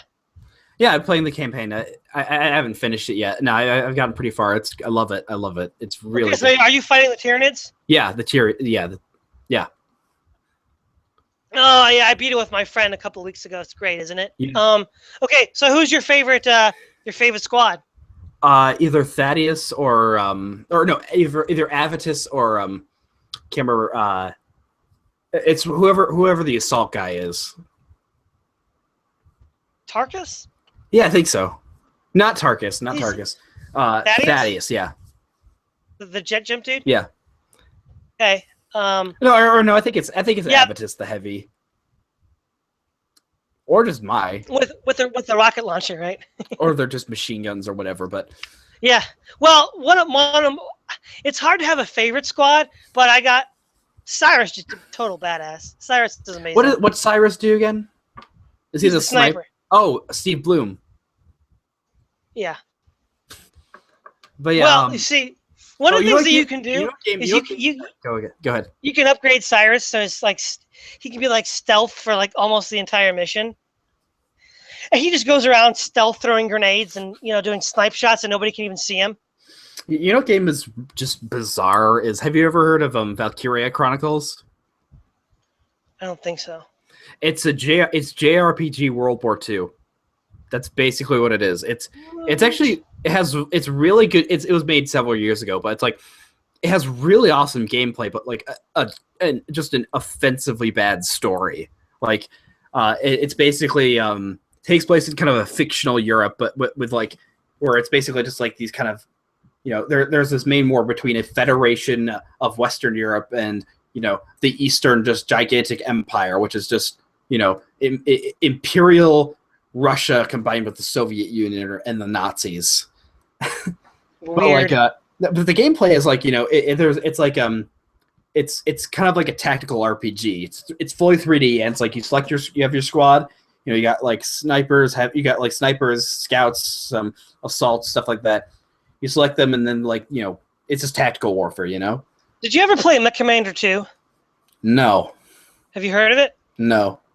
Oh, man, that's one of the it was a RTT, real time tactical. So you don't build bases. You go on missions with your mechs. You set them out before the mission. You load them up, and then you go out to play the mission. One of the best games. What game is it called? Mech Commander 2. It's a Microsoft game. It's based off the Mech Commander universe, the Mech Warrior universe. Mm-hmm. So I'm going to see if it's on Steam. No, yeah, it's not anywhere. you can buy the original CD still, but it's probably not going to run on Windows 10. I wonder if it's on Good Old Games or anything like that. No, it's not. I looked all over. I saw an original copy, but it won't run for me. And then I found a way you could download a so-called mod where you could play it on Windows 10. And I thought, I'll play it. It looks good. It sucks because there's certain very important things that got rid of in this compatible version that make it unplayable. Mm-hmm. They got rid of from the original. Like for instance, when I started working for a new employer, I couldn't buy any mechs. Like the new guy that I'm working for had no mechs for me to buy. And I'm like, well, how am I supposed to get new stuff for my guys? Well, you're not. Apparently you're not, unless you can salvage it from the battlefield, which is kind of hit or miss because you don't know what you're going to fight until you fight them. So they kind of ruined it. But the original was great, but you can't play it on Windows 10. If the life of me, I tried to figure it out. I can install it, but it won't play. It's a very good game. This is kind of a niche game. I don't know who made it, but it was based off Jurassic Park: The Lost World. It was called Chaos Island. I've never heard of that. Oh, it was great. Did you see the movie Lost World? I think so, long ago, yeah. Basically, it's Park 3? No, 2. Okay. One of the terrible ones. Yeah. Well, it was so awesome because all the people from the movie did voice acting for it. And you basically play them on the island and you have to get off. You have to fight off dinosaurs and hunters. And you're able to capture dinosaurs and then raise them as your own to fight for you. Mm-hmm. And so you have to fight the hunters to get off the island, the InGen hunters. It's amazing. It's better than the movie. So you ever play any of the Total War games? Yeah, back in the day, I played Medieval Total War and Rome Total War. I love those. Empire is the most. I mean, as somebody who loves history, I can't play it because it's so ridiculous. But the thing is, I quit playing it because combining like a tactical mode with a strategic mode doesn't work. I want one or the other. Having both makes the game takes too long. I'm guessing that's why. I don't know. With Battle for Middle Earth, I wish there was a little more something to the overall map. You know. Oh yeah, but I mean, maybe you could do it well, but I haven't seen anybody do it. Have you played Shadow of Mordor? Is that an RPG? No. No, it came out like last. It's like a first person, just kind of. It's a beat 'em up.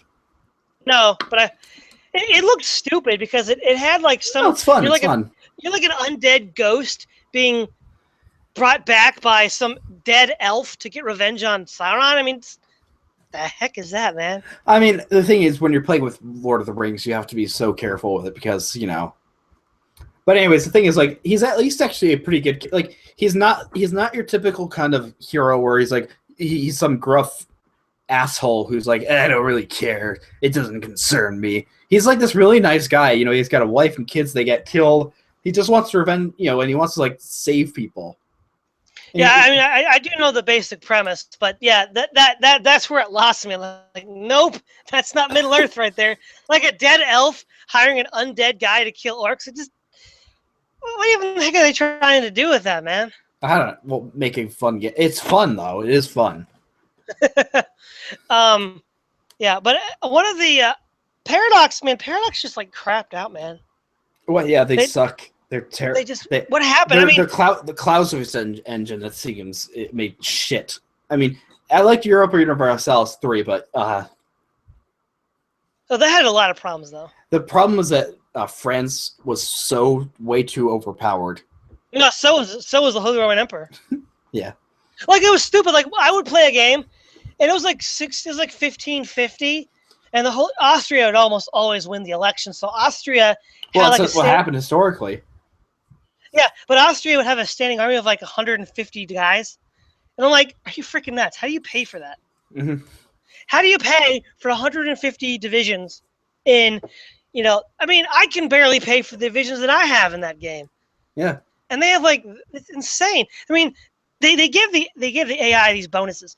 The last good game that they made was Hearts of Iron 2. Well, what about Victoria 2?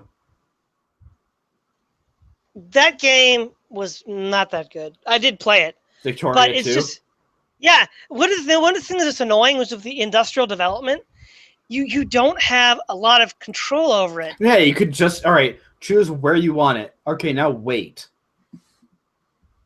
Like, that's boring. I want to be able to actually physically. And not only that, the factories end up closing. They never closed in Victoria 1. Mm-hmm. I hate, like, you have this factory built and then it closes right away. I'm like, what?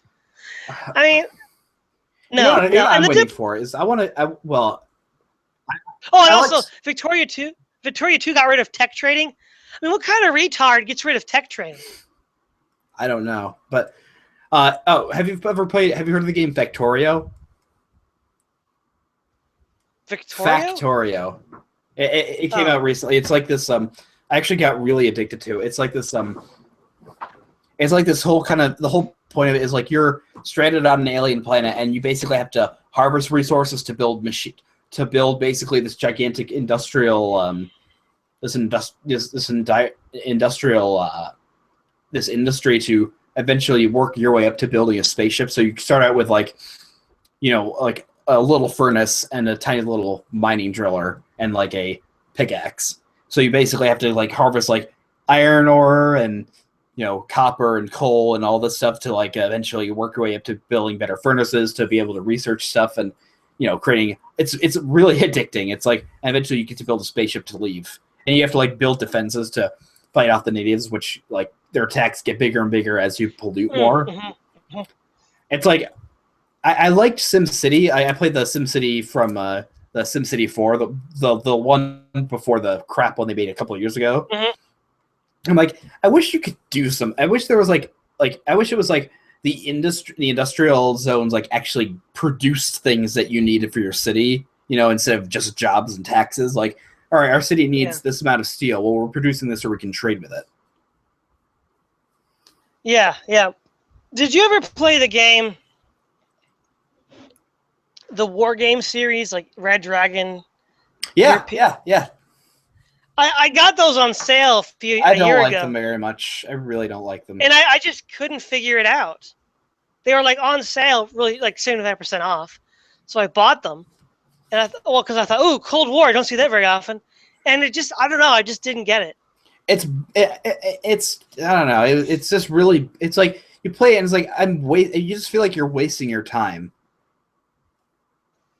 I just don't feel like I don't think I'm doing very much, and when I am doing, I don't know what it doesn't make sense. It's just like they didn't. I can do it, but it's like I don't really care about any of this because it's so sterile and there's no point to any of it. But have you played the Civilization games? Oh heck yeah! 1, 2, 3, 4, and 5 all the way. Yeah, I played 4 and 5. Or what do you think? Man, you see, you gotta get it on in the beginning, like the rest of us. I've seen stuff from. You can't play Age of Empires 3 and Red Alert 3 and Civilization 5 and just say you're part of that. No, you got to go back to the beginning. I played Age of Empires 1 and 2. I played lots of that game. Photon. Oh wait, so you played Age 1 back in the original? Yeah. Okay. The Romans were awesome, weren't they? Mm-hmm. I like playing as the Minoans though. Oh, my favorite was the Yamato. Mm. Who was your favorite? And I mean, that was my problem. Is like it felt like these. I don't know. Well, I just cheated with because I was like 10 or I didn't know what I was doing, so I just like, all right, Photon Trooper, yay! Oh, don't do that. Yeah, I know. It gave us it gave us the best memes. I have a picture. I'm trying to figure out where you can find it, but it's like a medieval tapestry, and it shows like a medieval battle, and on one side is in blue, and they have a Cobra car. There's flying dogs in the background. One time, my brother did the cheat code in Age of Empires 1 to get the car, and he was running around just being stupid with it. But the Egyptians had like 20 priests and ended up converting it. Convert. So Tyler, I love that in those games. Convert a lumber mill to Christianity. Yeah. No, Age of Empires 2 is great though. I love. But Civilization. So Civ 5 is. What do you think about Civ 6? I don't know how to. Why is I think, have you heard like the latest faction is they're gonna let you play as the Scythians? Yeah. With another woman leader. I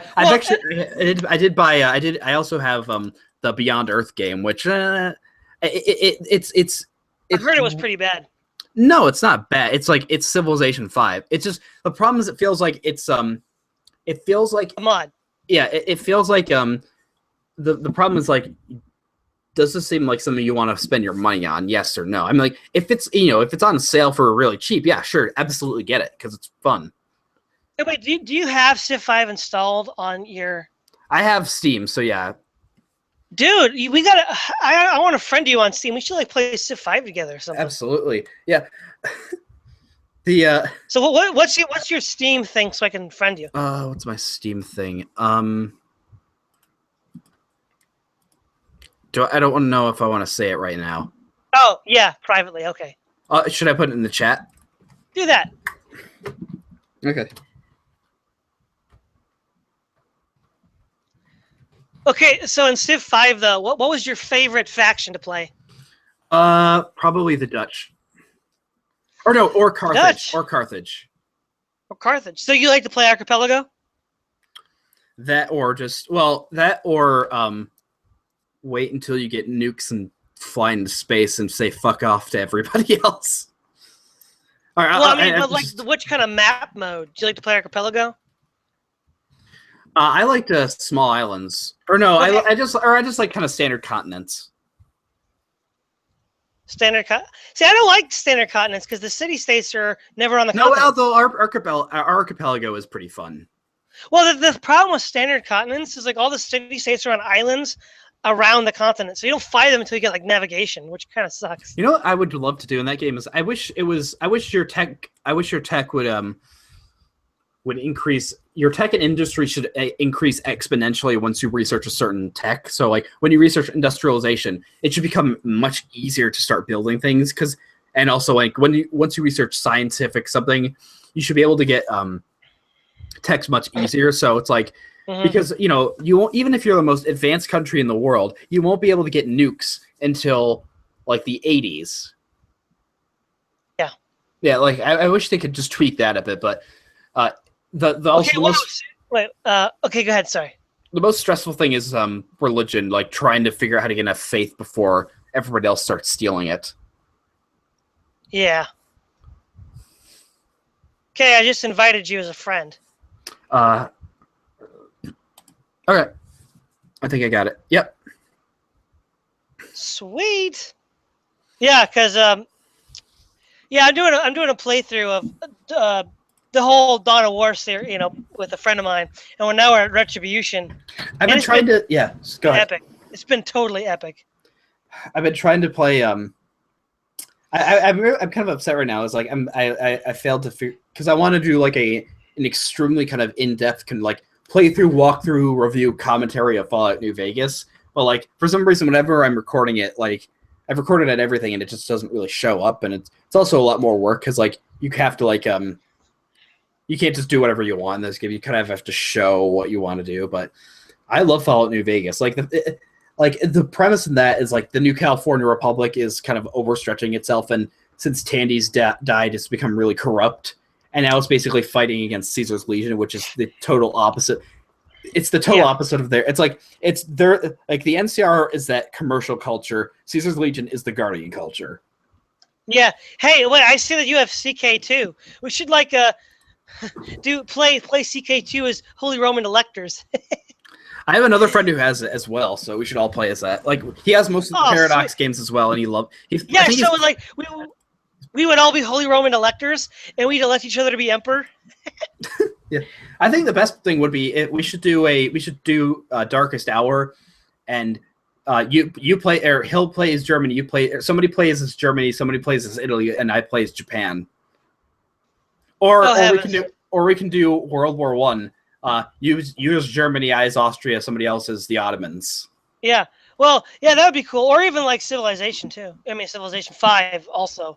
Yeah, I don't think he has that one. He has 4, I think. I have 4. I only have 4 on CD, but yeah, Crusader Kings 2. I love that. I love that in 4. You can play as. They don't have a problem with having Stalin as a leader, but you can't have Hitler. They've had Mao in every game since the first one. He wasn't in 5, happily. That's right. But I mean, seriously, you have the 2 greatest mass murderers in history as playable leaders. I mean, Civ 2 had Lenin, and yet you can't have Hitler. What the crap, dude? Well, again, you just have to have a mod for that, but imagine playing as Hitler and then creating some inquisitors, going to a city with a large Jewish presence there and eliminating them. Wow, that would That's why you can't play it. That's why you can't play as them. But the thing I don't like in it is I mean, but Beyond Earth is cool. I like the mod, the mod factions. The only problem is when you get the mod factions, for some reason, it makes it so that like there's no animations when you're talking to other factions now, which is stupid. But like it's great. You can play as the Celestial Pope, or even cooler, you can play as like a German. There's a German faction where the leader of that is like a German nobleman who's like his ideals of the old German Empire and stuff like that. It's a mod. You're saying it's a modded? Yeah, faction? they're modded. Go ahead. I was gonna say, what's it now? Oh yeah. On Dawn of War Retribution, did you ever play the Coliseum mode? No, I should finish up those games as well. I don't finish things. I don't do much. No, well, Coliseum mode is where you pick a hero and you fight through wave after wave of attackers, and it's really hard, and you usually lose, but you can win. I've won it a handful of times. Okay. And when you do win, it's very rewarding. Mm-hmm. And what's nice is the Coliseum mode is usually pretty quick. Like you don't have to spend like 2-3 hours playing it. You could, but you don't have to because it's quick. It's kind of like a nice bite-sized thing. Okay. Oh yeah, you said, but it was Civ 5. You said the Dutch. and the Carthaginians. Or no, the Germans. I think the Germans were always kind of a dear and favorite one I had to play as. But no, I love the Dutch because you can just create. I can't remember what they did because their bonus was you get extra happiness from trade goods because, and especially towards later in the game, you really need extra happiness. Well, I would say that on a water map, I would say Venice or England would be like an archipelago. I loved playing as the British and being able to just seize cities just so easily with your massive navy. Well, you have those crazy galleons. But the other thing is, I also now on a land map, they would be a very poor choice. I would tend to go with who did I like the most? The Russians? No, I actually never really played the Russians. I liked the Koreans because of their technology boost, and I liked for the faith, Byzantium was amazing. They got the extra faith. Remember the extra faith idea? Yeah. What do you think about the style for 6? What do you think? I don't really hate it, but I mean, to me, I think it's kind of a step down, actually. Well, it is a step down. The graphics look worse than it did in 5, but they're saying it's stylized. I'm like, Nope, it just looks worse. Yeah, that's what their argument is. They're saying it's stylized, but I mean, that's not really. I mean, so long as it looks okay, I'm fine. I don't really care much about graphics, but. The thing that makes me a little worried is that you don't build city improvements in the city. I know. You treat them as tile improvements. That doesn't make any sense. That's really weird. They should just make your city look different and still be improvements. It's like this seems like they're trying to make it even easier for people to be able to use. So it's like, how are people that stupid that they can't just look at their city tab? Is that the only reason why they're doing this? I don't know. It doesn't make any sense. Well, at least they're bringing back the animations for building wonders, because that was the most important thing ever. Well, you didn't play Civ 2. One of the best wonder sequences was when you built Leonardo da Vinci's workshop. That was amazing. Did you play Civ? The thing was, with Leonardo da Vinci's workshop, until it became obsolete, all military upgrades were free and immediate. So, like, I get musketeers now. Boop, they're all musketeers. Don't have to pay for them. It's amazing. Seems a bit too overpowered, but yeah. Have you played? I do like how they have the steampunk scenario in Civ 5. Yeah, the scenarios that I played the most were the Fall of Rome and the Scramble for Africa. Fall of Rome was cool. I liked playing as the who are they? The Goths. Just. Yeah. I liked playing as the Vandals. One time I conquered not Egypt, but all of North Africa except Egypt. I conquered Spain. I conquered Rome. I had this huge navy of triremes just, kamikazing into Rome until I took it. I love me and my friend for years we've been trying to we made up a couple role-playing games of ourselves where it's you're taking control of countries.